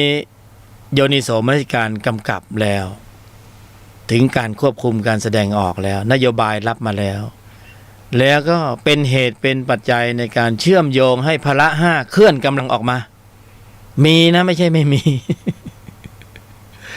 มีอยู่ในใจของพวกเราทุกคนเลยนะที่เป็นมนุษย์นะแต่ว่าเขาไม่ทำงานอยู่เหมือนกันแต่ว่าเราให้ทำงานที่มันไม่ตรงกับสายงานที่เขาควรจะเป็นนะเอาพันโรงไปเป็นครูใหญ่อย่างเงี้ย ใช่ไหมไม่ตรงกับสายงานเขาเป็นพันโรงเขาก็ต้องทำหน้าที่พันโรงวันนี้ครูใหญ่ไม่มาครูน้อยก็ไม่มาสักคนก็เลยเอาพันโรงไปสอนหนังสือนะมันเป็นอย่างนี้ไม่ตรงกับสายงานเพราะนั้นพละห้าก็เลยไม่มีกำลังไม่ได้ผลไงผลของการประเมินผลของการเรียนการศึกษาโดยอำนาจการของพันโรงก็ไม่เป็นเรื่องเลยนี่ทีนี้พอโยนิโสมนสิการรับนโยบายเสร็จปุ๊บส่งไม้ต่อให้พละห้าถึงการควบคุมระบบแสดงออกนับแต่บัดนี้เป็นต้นไปก็คือสัจจะเก็บชั่วโมงให้ได้ทำให้ได้เมื่อมีการกระทบสัมผัสทางทวารต่างๆแล้วต่อไปจะไม่เปิดโอกาสให้จิตที่มีตัวประกอบด้วยโทสะนั้นวิ่งขึ้นสู่วิถีจิตก่อนประกาศนโยบายแล้วพละห้าถ้ามีกำลังสู้กับโทสะได้เนี่ยก็รับหน้าที่รับนโยบายจากโยนิโสมนสิการพอมีเหตุปัจจัยทางทวารต่างๆกระทบสัมผัสผัสสะเวทนาพละห้าก็เคลื่อนกำลังขึ้นสู่วิถีจิตก่อนชิงลงมือก่อนปฏิวัติใจนี้ซะเลยชิงลงมือซะก่อนผัสสะเวทนาแทนที่แต่เดิมจิตโกรธเขาจะมาอยู่แล้วแต่เที่ยวนี้เขามาไม่ได้เพราะมีคนมาก่อนแล้วก็คือพละห้าขึ้นสู่วิถีจิตก่อนควบคุมสถานการณ์ของใจไว้ได้จิตโกรธก็ขึ้นไม่ได้ก็เป็นที่มาของคำว่าไม่โกรธพอทำได้ทำได้แล้วก็ขณะสัมผัสเวทนาก็กลายเป็นไม่โกรธสิ่งที่อยู่ในใจที่ไม่โกรธได้ก็คือพละห้าควบคุมสถานการณ์ของใจไปหมดสติสมาธิปัญญาขึ้นสู่วิถีจิตก่อนขึ้นก่อน ใจก็ไม่โกรธจิตโกรธก็ไม่โกรธระบบคิดพูดทำก็ไม่สามารถที่จะผลักดันภายใต้การนำของจิตดั้งเดิมอีกก็เป็นลักษณะของการสำรวมระมัดระวังอยู่ใช่ไหมเป็นอย่างนี้เพราะฉะนั้นโดยปกติแล้วเนี่ยจิตในชั้นนี้เขาไม่มีความเคยชินที่จะขึ้นสู่วิถีจิตเพราะเราไม่ได้ฝึกเลยเพราะเราฝึกรักโลภโกรธหลงกินกามเกลียดโกงไม่ต้องอธิบายความมากก็เป็นงานกันหมดตัวเล็กตัวน้อย เป็นงานหมดเลยใช่ไหม ไม่ต้องบอกไม่ต้องสอนก็ทำเป็นแต่พอมาถึงขั้นตอนนี้ต้องบอกต้องสอนเพราะเราไม่มีความเคยชินในการลำดับกำลังจิตที่มีองค์ประกอบด้วยกุศลในระดับชั้นของมรรคนี้ขึ้นสู่วิถีจิตเขาไม่เคยชินเพราะฉะนั้นเราจึงต้องสร้างความเคยชินเราจึงต้องเก็บทีละ1 ชั่วโมงเพื่อสร้างความเคยชินไม่มีวิธีการอื่นที่ดีมากกว่านี้ไม่มีวิธีการอื่นที่ดีมากกว่านี้เพราะว่านี่คือในชีวิตประจำวันจริงๆนะทดสอบทดลองมาแล้วได้ผลพละโตเร็วมากอยู่ในป่านิสัยนี่แหละด้วยกลไกในภายในแบบนี้แล้วก็คลุกคลีเข้าไปเลยกระทบกระทั่งกระทุ้งกระเทือนเปื่อนต่อความรู้สึกเสียหน้าเสียราคาเสียผลประโยชน์เสียความรู้สึก แต่ละวันนาจิตนานิสัยมันเข้ามาในจอภาพของเรานะเราก็ยอมหยุดเย็นนิ่งในไม่โต้ตอบนะภาวนาไว้พอทำได้ขณะควบคุมการแสดงออกได้จิตโกรธไม่ขึ้นโอ้โหตรงนั้นแหละคือพละโตขึ้นตามลำดับตรงนั้นแหละอันนี้เขาทำได้ทุกคนมีระบบนี้อยู่ในใจตรงนั้นเลยเพราะนั้นกำลังลบของจิตที่มีตนประกอบเป็นพละเนี่ยเขาจะต้องผ่านกระบวนการในการฝึกบ่อยๆมากๆเนืองๆจนเป็นนิสัยเหมือนกันเพราะว่าขั้นตอนนี้เราก็จะใช้ความเคยชินไปล้างความเคยชินเมื่อเคยชินกับธรรมะมากขึ้นพละมีกำลังมากขึ้นพละที่มีกำลังก็จะมีอำนาจเหนือจิตที่มีตัวประกอบด้วยความโกรธมันจะกระด้างกระเดื่องมันจะขึ้นสู่วิถีจิตได้ไม่ถนัดนะไม่ถนัดแล้วเพราะเริ่มมีกำลังมาขัดนะมาแย้งมาถอดมาถอนเพราะเมื่อก่อนไม่เคยถอดถอนเพราะเราสนองอารมณ์ตลอดเขาก็แก่กล้าแข็งแรงมากขึ้นตามลำดับเนี่ยต้องทำนะวาระแห่งชีวิตในการเกิดเป็นมนุษย์ครั้งนี้เนี่ยนโยบายของชีวิตคือจะต้องถอดถอนกำลังจิตตัวนี้ออกให้ได้ด้วยการสร้างกำลังของพละให้มีกำลังมากขึ้นตามลำดับ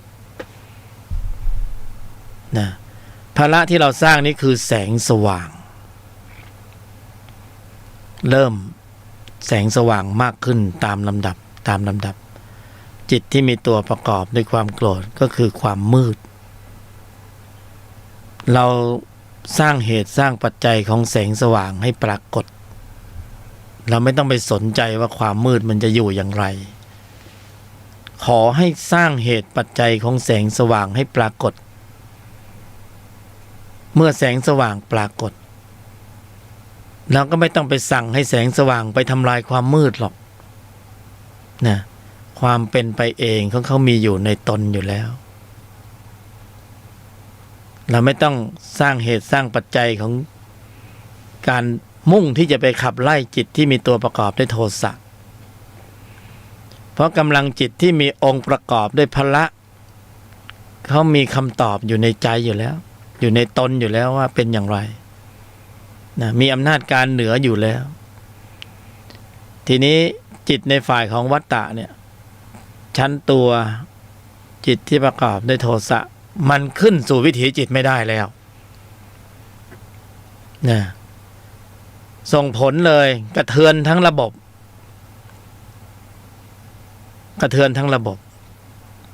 จิตที่มีตัวประกอบเนี่ยมันก็คือตัวแทนของจิตในฝ่ายของวัฏจักรการเกิดแก่เจ็บตายพอจิตชั้นตัวเนี่ยทับหน้าโทสะโดนสอยนะก็คืออำนาจการของพละมีกำลังมากขึ้นจิตชั้นตัวมันก็กระเทือนทั้งระบบของมันนะโลภะก็เริ่มหวั่นไหวโมหะก็เริ่มปั่นป่วนเลยทีนี้อยู่ไม่ได้กิเลสตัวเล็กตัวน้อยทนิวรณ์ต่างๆอนุสัยต่างๆสังโยชน์ต่างๆเริ่มกระเทือนหมดนะเพราะอะไรเพราะคนมีบุญเข้ามาแล้วอยู่ไม่ได้อยู่ไม่ได้แสงสว่างปรากฏแล้วความมืดเนี่ยเพล่นแนบเลยอันตรธานหายไปพริบตาเลยในพริบตาเลยอยู่ไม่ได้นะเพราะจิตที่มีตัวประกอบด้วยโทสะเนี่ยถ้าเป็นต้นไม้เนี่ยถ้าเราเล่นตัวนี้ก่อนก็คือเล่นรากมันรากเงาของมันถ้ารากมันเน่านะเดี๋ยวตัวข้างบนมันก็พังหมดอะต้นไม้มันจะดูงอกงามสวยแต่ข้างล่างรากมันเน่ารากมันเริ่มเน่านะเราเริ่มเจาะรากมันเพราะนั้นเดี๋ยวมันก็ล้มคลืนลงมา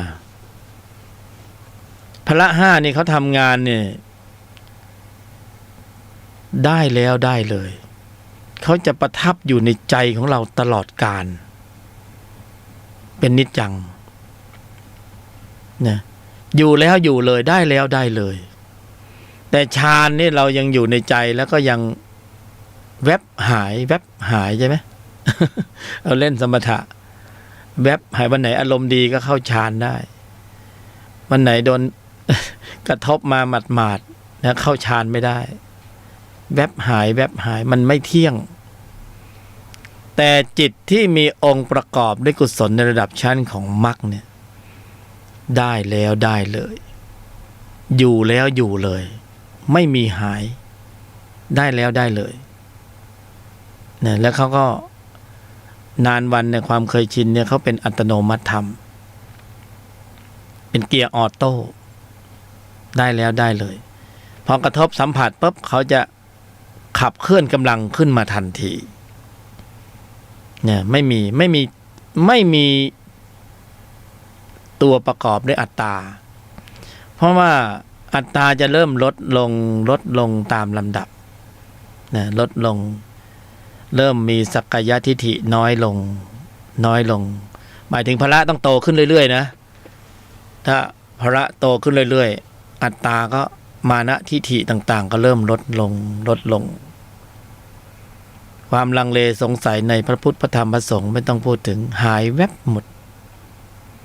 นะข้อวัดปฏิบัติที่เขาเรียกว่าฟุ่มเฟือยหรือศีลพัตตปรามาสข้อวัดปฏิบัติที่ฟุ่มเฟือยยึดนั่นยึดนี่ไม่ยึดแล้วไม่มีอะไรให้ยึดแล้ว เดินสู่ความว่างเปล่าของชีวิตเนี่ยกฎไม่เอาระเบียบไม่เอารูปแบบสีสันสมมุติบัญญัติ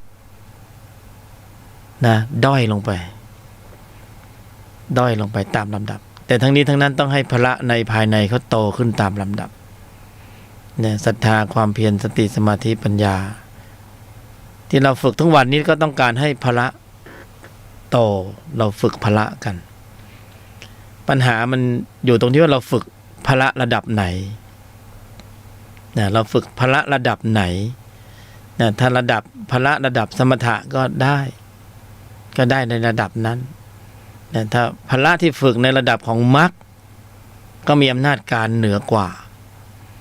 นะถ้าเราได้พละระดับของมรรคเนี่ยเราก็ไปเล่นพละระดับฌานมันก็ง่ายๆนะถ้าเราได้ข้างบนก่อนเราข้างล่างมันก็ไม่ยากเพราะฉะนั้นขึ้นอยู่กับว่าเราฝึกพละนะระดับไหนเราฝึกระดับไหนจริงๆปัจจุบันเนี่ยมนุษย์เนี่ยถือว่า มีความเจริญสูงสุดนะระดับอยู่ในจุดที่จะเรียกว่าเหมือนวัตถุนะวัตถุมีความเจริญมากในยุคนี้ก็เป็นผลงานของสติปัญญาของมนุษย์ที่ชาญฉลาดนะสติปัญญาของมนุษย์ที่ชาญฉลาดในขณะเดียวกันพละในภายในของมนุษย์ทุกรูปทุกนามถ้าเปรียบเทียบก็เหมือนความพร้อมความพร้อมที่จะบรรลุธรรมเนี่ยมีอยู่ในใจคนทุกคนมีความพร้อมหมดเราฝึกมาเนี่ยเรามีขันติอดทนอุเบกขาสารพัดกุศลผลบารมีต่างๆทานศีลภาวนาเราก็ฝึกมากันเยอะแยะมากมายก็เป็นองค์ประกอบพร้อมมูลแล้วแต่เหลือแต่ขั้นตอนสุดท้ายเหลือแต่ขั้นตอนสุดท้ายนิดหนึ่งนะถ้าปรุงถูกต้องถูกส่วนตรงตามความเป็นจริงนะได้กำลังของพละเร็วมากได้เร็วมากโดยเฉพาะยุคนี้เนี่ยมีจุดกระทบสัมผัสพร้อมมูลนะแต่เพียงแต่ว่าเราไปให้ความสนใจในสิ่งอื่นๆนอกตัวเรามองข้ามศักยภาพในภายในที่เรามีอยู่แล้วเราก็อาจจะลืมไปว่าถ้าเรามาปรุงเอาความขยันความขันติอดทนอุเบกขาต่างๆของเราตรงนั้นน่ะมาใช้ตรงนี้นี่นะพละโตเร็วมากแต่เราเอาไปใช้ผิดที่ผิดจุดถ้าเปรียบเทียบก็เหมือนกับว่าเราจะสร้างบ้านสักหลังหนึ่งเรามีองค์ประกอบพร้อมมูลเลยนะเรามีหินนะจะทำโครงสร้างของบ้านสักหลังหนึ่งเราก็มีองค์ประกอบพร้อมหมดหินนะหินกรวดหิน3-4แล้วก็มีเราก็เตรียมไปพร้อมนะโม่มาเรียบร้อยไม่ใช่เอาเป็นก้อนใหญ่ๆนะเราก็เตรียมไปพร้อมเลยทรายก็เป็นทรายละเอียดทรายหยาบที่ใช้สำหรับเทเสาเทคานแล้วก็มีนะเราก็คัดสรรมาอย่างดีเป็นทรายที่ไม่ปนดินนะถ้าปนดินมันก็จะทำให้ซีเมนต์มันจับตัวกันได้ไม่ดีปูนซีเมนต์เราก็มีเนี่ยแล้วก็เรามีพร้อมหมดแล้วน้ำเราก็มีบางทีเราจะใส่น้ำยาปูนฉาบน้ำยาปูนเทอะไรก็น้ำยากันซึมแล้วก็ใส่เข้าไปเนี่ยองค์ประกอบของเราเนี่ยมีหมดแต่สุดท้ายการที่เราจะเอาหินอย่างเดียวไปเทคานมันก็ไม่ได้เทเสาก็ไม่ได้นะเอาทรายอย่างเดียวก็ไม่ได้เราก็จำเป็นที่จะต้องเอามาผสมกันผสมสูตรที่เราจะผสมรวมเป็นหนึ่งเลยผสมเป็นเนื้อเดียวกันเติมน้ำเข้าไป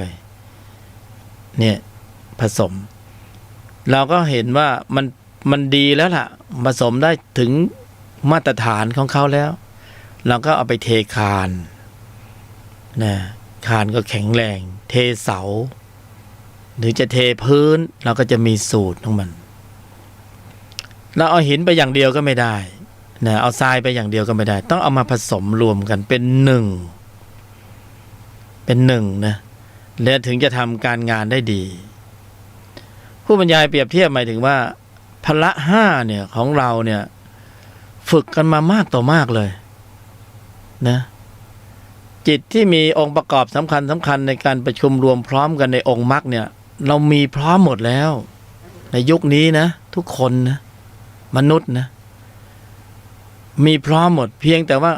สูตรในการที่จะนำจิตทั้งหมดเนี่ยมาผสมรวมเป็นหนึ่งแล้วกำเนิดเป็นกำลังมหาศาลเนี่ยเป็นปัญญาญาณเนี่ยตรงนี้ต่างหากที่เราขาดไปขั้นตอนหนึ่ง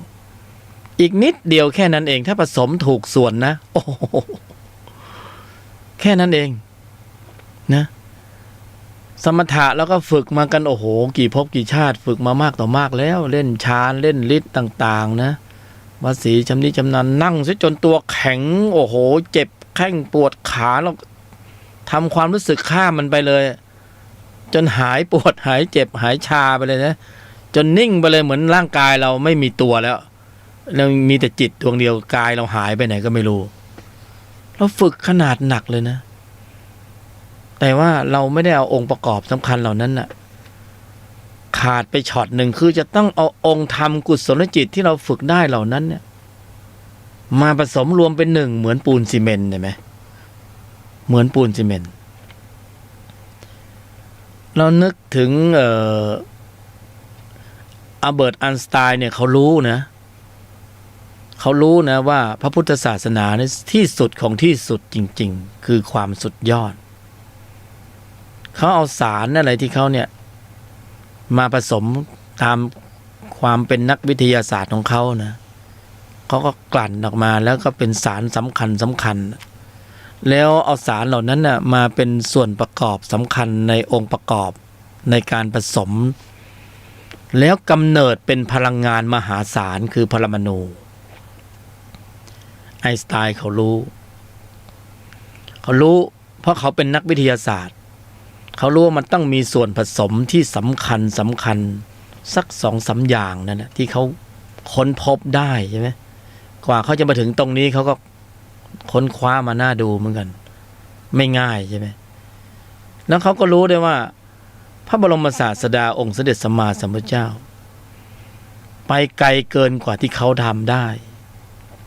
เพราะเขาเอาสารที่มันเป็นสสารนะที่เขาคิดค้นได้เอามาผสมแล้วกำเนิดเป็นพลังงานใช่เขารู้ว่าสุดยอดของเขาอยู่ตรงนั้นแต่มากกว่านั้นเนี่ยพระบรมศาสดาองค์สมเด็จสัมมาสัมพุทธเจ้าเอาจิตมาผสมกันรวมเป็นหนึ่งเป็นมัคคสมังคีไอน์สไตน์รู้เลยว่าเขายังเข้าไม่ถึงตรงนั้นแล้วอายุสังขารเขาคงไม่พอที่จะมาค้นคว้าว่าจะเอาจิตผสมรวมกันเป็นหนึ่งอย่างไรแล้วกำเนิดเป็นพลังงานอันมหาศาลของเขาทำได้ในลักษณะที่สร้างระเบิดปรมาณูนะทำลายล้างเสียเกลี้ยงเลยเอาไปหย่อนลงไปที่นางาซากิแล้วก็ฮิโรชิมานะลาบเป็นหน้ากองเลยแต่สุดยอดกว่านั้นก็คือการเอาจิตที่มีองค์ประกอบสำคัญมาผสมรวมเป็นหนึ่งตรงนี้ต่างหากที่เขาเข้าไม่ถึงนะเขาตามหลังพระบรมศาสดาอยู่พระพุทธเจ้าเอาจิตที่มีองค์ประกอบด้วยกุศลในระดับชั้นของมรรคมาผสมรวมเป็นหนึ่งเป็นเอกยมัคโคปฏิปทารวมเป็นหนึ่งด้วยอุบายวิธีอันแยบคายตรงนี้ต่างหากที่ต้องนำมาผสมรวมเป็นหนึ่งผู้บรรยายกำลังสื่อถึงพวกเราซึ่งถือข้อวัดปฏิบัติมามากมายเยอะแยะเต็มไปหมดแล้วผ่านกระบวนการฝึกฝนมามากต่อมากแต่ขั้นตอนสุดท้ายที่จะนำจิตที่มีองค์ประกอบด้วยกุศลระดับชั้นนี้เนี่ยมาผสมรวมเป็นหนึ่งแล้วกำเนิดกำลังเหมือนที่ไอน์สไตน์ค้นพบกำเนิดกำลังของปรมาณูแต่นี่ผสมรวมเป็นหนึ่งแล้วกำเนิดกำลังเป็นฌานปัญญาญาณกำเนิดกำลังเป็นฌานปัญญาญาณแต่ต้องผสมถูกต้องถูกส่วนตรงตามความเป็นจริงตรงนี้ต่างหากเนี่ยตรงนี้ต่างหากที่เราจะต้องอีกช็อตเดียวเท่านั้นเองที่จะต้องกำหนดหมายควบคุมระบบแสดงออกให้โยนิโสมนสิการเคลื่อนกำลังขึ้นมาแล้วเป็นตนนำให้พละห้าเคลื่อนกำลังออกมาเพื่อควบคุมระบบแสดงออกจึงจะเกิดการผสมรวมตนของพละแล้วกำเนิดกำลังขึ้นมาในที่นี้ก็คือแค่เราควบคุมระบบแสดงออกได้จิตที่มีตัวประกอบด้วยความโกรธไม่ขึ้นแสดงว่าพละรวมตนเรียบร้อยแล้วและควบคุมสถานการณ์ของใจไว้ได้ก็เป็นผลให้ความโกรธมันไม่ขึ้นแสดงว่าพละคุมอยู่นั่นแหละ บ่อยๆมากๆเนืองๆจนเป็นนิสัยอันนี้ก็กำเนิดเป็นกำลังขึ้นมาเรื่องราวทั้งหมดเนี่ยที่สาธยายมาในวันนี้มันก็เป็นองค์ประกอบสำคัญที่มีอยู่แล้วในใจของพวกเรา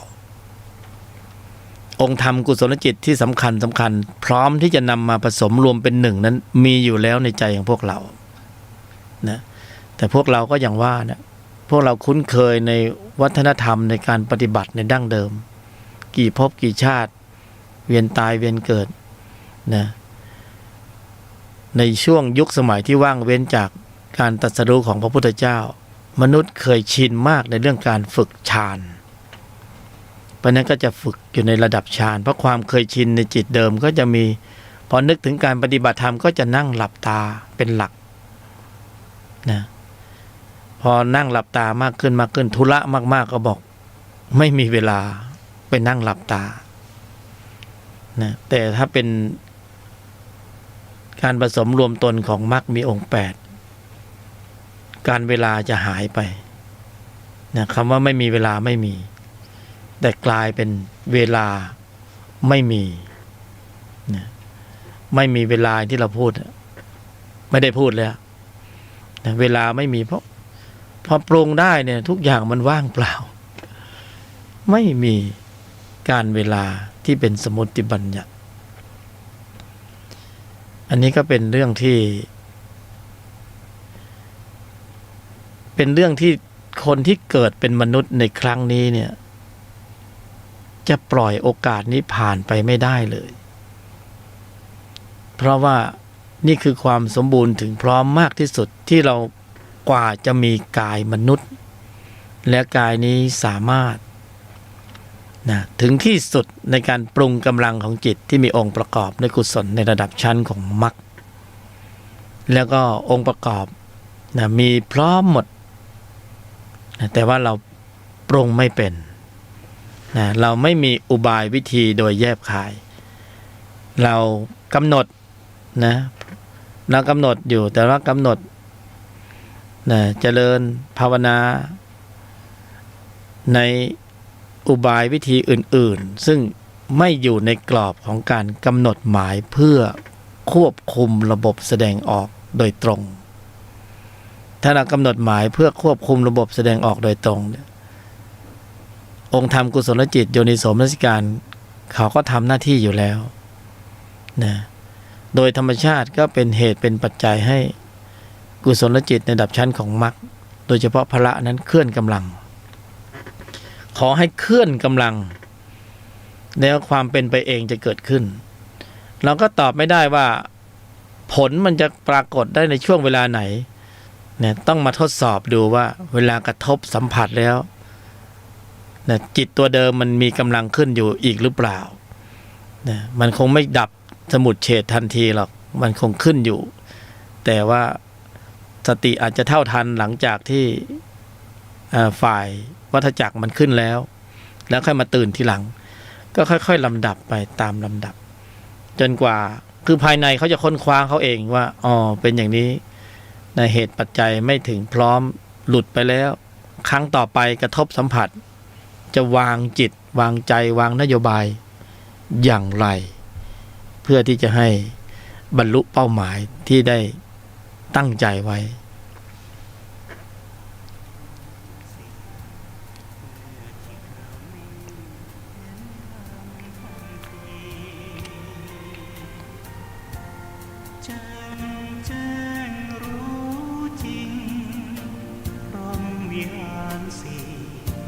จุดหมายเรามี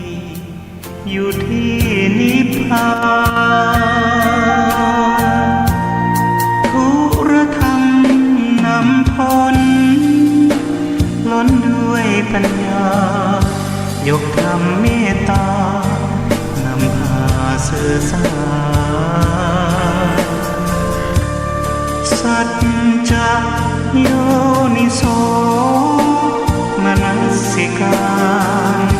องค์โพธิญาณประทานให้เราจับนอกม วัฏฏะสงสารเวียนมาอยู่นานพบผ่านแต่เศร้าหลุดพ้นอย่างไรบริหารจิตเอาพระพุทธเจ้าสอนเราเห็นทาง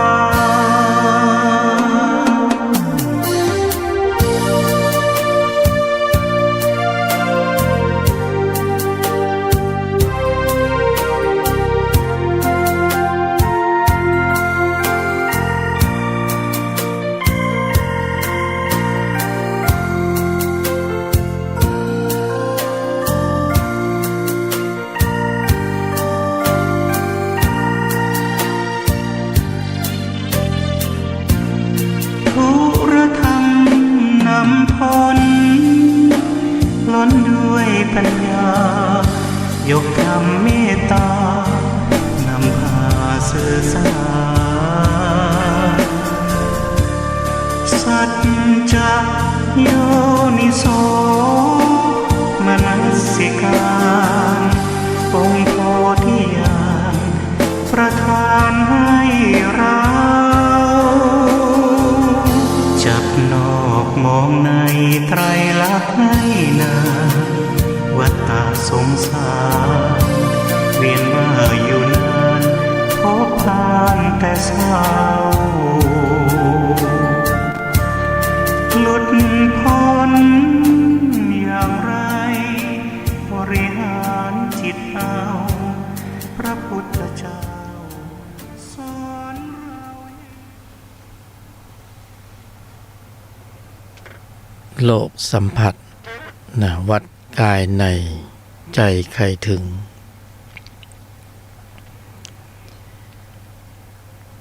จริงๆก็มีคำถามมากมายที่คนนะสายตรงถึงผู้บรรยายบางคำถามก็จะนำตอบทางสถานีส่วนมากก็จะเป็นไปในทิศทางเดียวกันหมดว่าแล้วจะเนี่ยลงมือปฏิบัติด้วยวิธีการเยี่ยงอย่างไรส่วนมากจะออกรูปนี้เพราะคนปฏิบัติส่วนมากเขาเข้าใจในพื้นฐานเดิมจะเข้าใจว่าสมาธิต้องนั่งหลับตาจะออกรูปนั้นหมดแต่ว่าพอสิ่งใหม่ๆที่นำเสนอว่าถ้าเราไม่นั่งหลับตาเราอยู่ในชีวิตประจำวันเนี่ยจะทำอย่างไรเพราะว่ามันอยู่ในธุระโลกมากมายเต็มไปหมดเวลาจะปฏิบัติธรรมก็ไม่ได้นะเพราะเขาเข้าใจอย่างนั้นเพราะมันมีลักษณะทับซ้อนกันแล้วเราจะต้องหาเวลาไปนั่งหรือปฏิบัติไปสวดมนต์ไหว้พระอะไรก็แล้วแต่มันก็เลยมีความค้านแย้งว่าทับซ้อนกันนะเพราะว่าจะต้องทำการทำงานต่างๆในชั้นนี้นี่ก็แนะนำได้แต่เพียงว่าธุรธรรมที่เรานำเสนอเนี่ยมันแตกต่างจากข้อวัดปฏิบัติดั้งเดิมทั้งหมดเพราะเป็นเรื่องของในภายในล้วนๆคือภายนอกเนี่ยเราไม่อยู่ในกฎระเบียบรูปแบบสีสันนะอยู่ใช้ชีวิตธรรมดาปกติเนี่ยแหละแต่เพียงแค่กำหนดหมายในใจหรือบางคนถ้ายังไม่กำหนดหมายในใจเป็นที่หนักแน่นหน่อยเราก็ใช้อุบายอย่างเช่นเราก็ขึ้นธูปเลยก็ได้เวลามีคนสนใจอยากปฏิบัติก็จะแนะนำแบบเนี้ยเอาขึ้นธูปไป9 ดอกถึงสัพพัญญูโลกุตระกล่าวชื่อและสกุลจะกำหนดการบำเพ็ญสัจจะเอาไม่โกรธเลยเอาข้อเดียวนะกี่โมงก็กำหนดหมายไปเลยกำหนดหมายลงไปตรงๆบางคนก็8 โมงเช้าถึง9 โมงเช้าบางคนก็2 ทุ่มถึง3 ทุ่มนะไม่โกรธกำหนดระยะเวลาไปสัก3 เดือน ทุกวันทุกวันวันละ1 ชั่วโมงถึงเวลาก็นัดหมายเวลานัดหมายมาถึงก็ระลึกอยู่ในใจว่าชั่วโมงนี้เราไม่โกรธทำทุกวันเพราะว่าเป็นทำเที่ยงเนี่ยทำเคร่งทำหย่อนสู้ทำเที่ยงไม่ได้ทำเที่ยงคือทำทุกวันประจำสม่ำเสมอก็จะเป็นความเคยชินนะเอาความเคยชินไปล้างความเคยชินฝึกทุกวันแล้วถามว่าต้องนั่งสมาธิหลับตาไหมเราไม่ต้องนั่งยืนเดินนั่งนอนทำภารกิจหน้าที่การงานได้ตามปกติจะกินข้าวจะอาบน้ำจะดูหนังฟังเพลงทำอะไรได้หมดเล่น YouTube เล่นไลน์เล่นหมดแต่ในใจเนี่ยต้องกรองอยู่ตลอดเวลาพร้อมสำหรับการรับกระทบที่เราไม่เท่าทันเนี่ยที่เราไม่เท่าทันต่อการกระทบสัมผัสเพราะเราไม่ได้เตรียมพร้อมสำหรับการรับกระทบเพราะนั้นพอกำหนดหมายสัจจะเตรียมพร้อมสำหรับการรับกระทบทางทวารต่างๆในใจตั้งนโยบายไว้เลยเป้าหมายไว้ไม่โกรธก็ต้องรู้เลยว่าไอเหตุของความโกรธเนี่ยมันเสียหน้าเสียราคาเสียผลประโยชน์เสียความรู้สึกมันทำให้โกรธหมดอ่ะพอไม่โกรธมากก็โกรธน้อยบางทีก็หลุดปากออกไปวาจาก็ล่วงหล่นขอชั่วโมงเดียวห้ามข้ามสัจจะขอชั่วโมงเดียวใน1 วันสติก็จะครองอยู่ตลอดเวลากรองไว้ในใจโดยตลอดเวลาโยนิโสมนสิการเขาจะขึ้นสู่วิถีจิตเขาจะทำหน้าที่เขาจะดึงกำลังของสติสมาธิปัญญาออกมาให้มาควบคุมสถานการณ์ของใจไว้คอยดูดีๆนะถ้ากระทบสัมผัสแล้วมีเหตุให้โกรธต้องเบรกอาการจิตโกรธไว้ให้ได้ต้องเบียดแย่งกันไม่ให้จิตตัวโกรธมันขึ้นสู่วิถีจิตค่อยๆเริ่มฝึกไปวันละ1 ชั่วโมงเบรกสถานการณ์ตอนนั้นน่ะมันจะสร้างวีรบุรุษโลกสัมผัสเนี่ยจะสร้างอริยะได้เพราะขณะนั้นเราก็ไม่ได้นั่งอยู่กับที่ยืนเดินนั่งนอนทำภารกิจหน้าที่ตามปกตินะพบปะพูดคุยผู้คนสารพัดได้หมดเลยทำตัวตามสบายๆแต่ข้างในใจมีธุรธรรมเขาเรียกว่าธุรธรรมในภายในจะกำเนิดสติรอบในสมาธิรอบในปัญญารอบในศีลรอบในอยู่ในนี้หมดเลยนะขณะ1 ชั่วโมงและสิ่งแวดล้อมจะเป็นข้อสอบเป็นอุปกรณ์เป็นเครื่องฝึกเป็นตัวสอบตัวลองถ้าไม่มีสิ่งแวดล้อมมากระทบเราก็กรองไว้ในใจตลอดเวลาว่าชั่วโมงนี้เราไม่โกรธนะเตือนตนเตือนตนนั่นแหละอยู่ในตนเตือนตนเองอยู่ตลอดเวลากรองไว้โยนิโสมนสิการไว้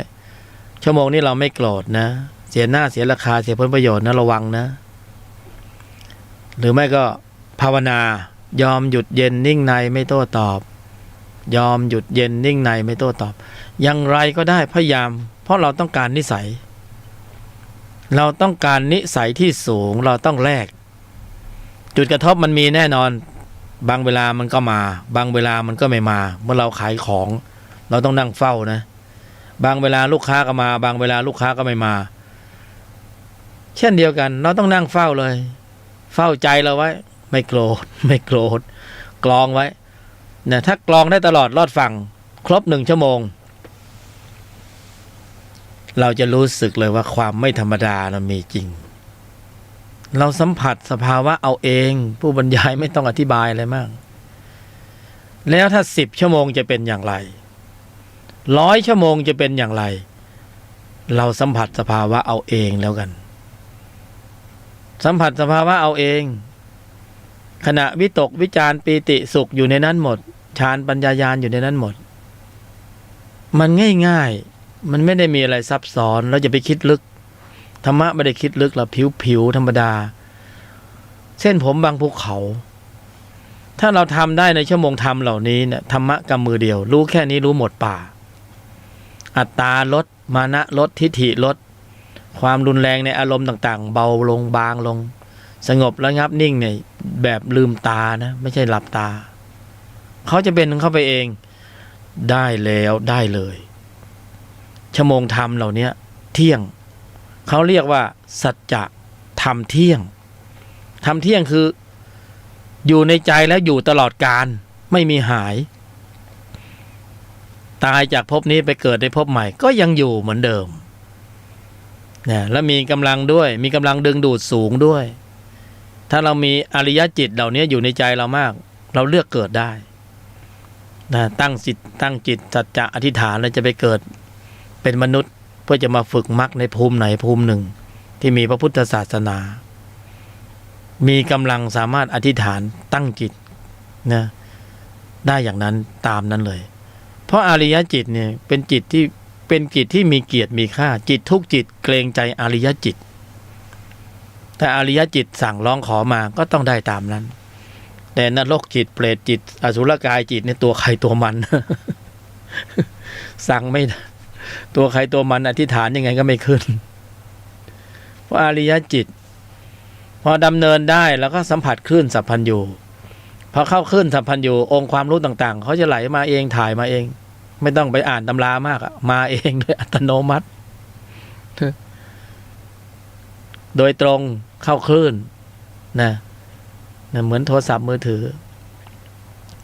ก็ฝึกไปนะตามกำลังวันนี้ก็สมควรแก่เวลาอนุโมทนาในกำลังของจิตที่มีองค์ประกอบด้วยกุศลเป็นอันมากที่ได้เจริญเกิดขึ้นในใจของพวกเราทั้งหลายรัตนะมหันตโยสุขโสรัตนะหันตละสาธุตัง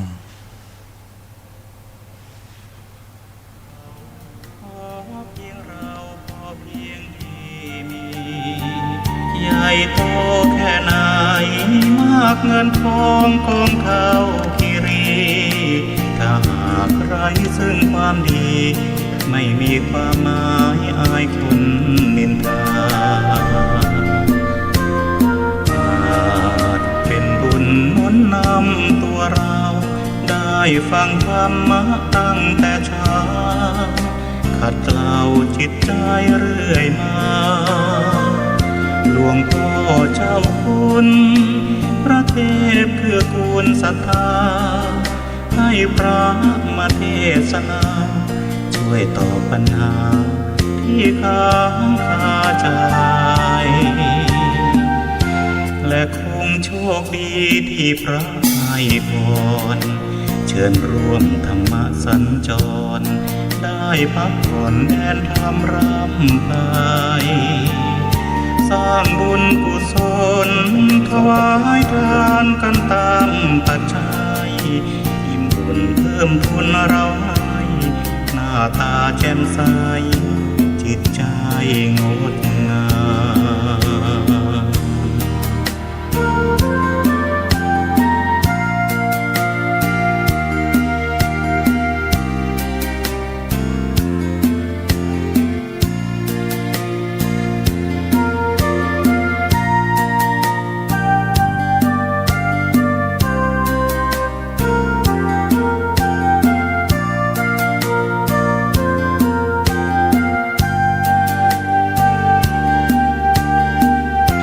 และคงโชคดีที่พระให้พรเชิญร่วมธรรมสัญจรได้พักผ่อนแดนธรรมรำไปสร้างบุญกุศลถวายทานกันตามปัจจัยอิ่มบุญเพิ่มทุนเราให้หน้าตาแจ่มใสจิตใจงดงาม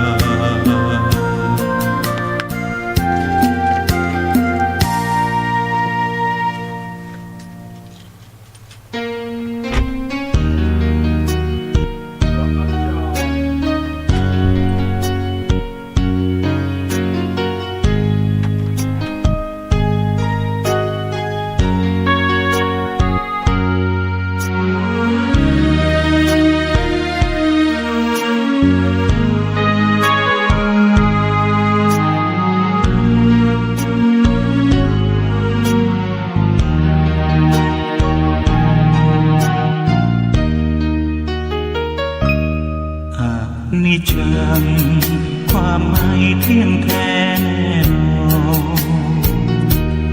บั่นทอนกับความรู้สึกผิดหวังตั้งใจไหมสิ่งใดไม่สมใจดังทุกขังตั้งอยู่ไม่ได้ดับไปอนัตตาคือความไม่มีตัวตนหลุดพ้นด้วยความสงบทางใจธรรมะพระโพธิญาณฝากไว้อยากหาใครฝันใฝ่ในอนัตตานี่คือไตรลักษณ์ของเพื่อนมนุษย์ไม่มีสิ้นสุดเพราะกิเลสตัณหาสมไว้ในใจให้ทุกตรมอุรากลับเสน่หาไขว่คว้าช่างน่าเสียดายใกล้หลุดพ้นต้องมันฝึกฝนทนเอาช่วยให้เราพ้นการเกิดแก่เจ็บตายพระพุทธองค์ทรงตรัสพระธรรมบรรยายไตรลักษณ์ให้นายอนิจจังทุกขังอนัตตา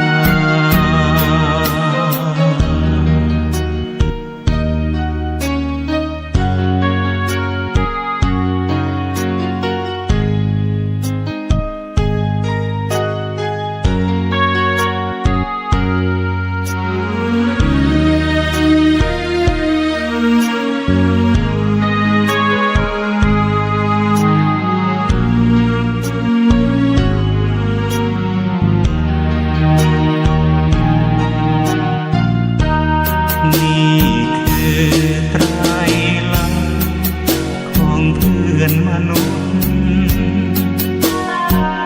ไม่มีสิ้นสุดเพราะกิเลสตัณหาสมไว้ในใจให้ทุกตรมอุรากลับเสน่หาไขว่คว้าช่างน่าเสียดายใกล้หลุดพ้นฝึกฝนทนเอาช่วยให้เรา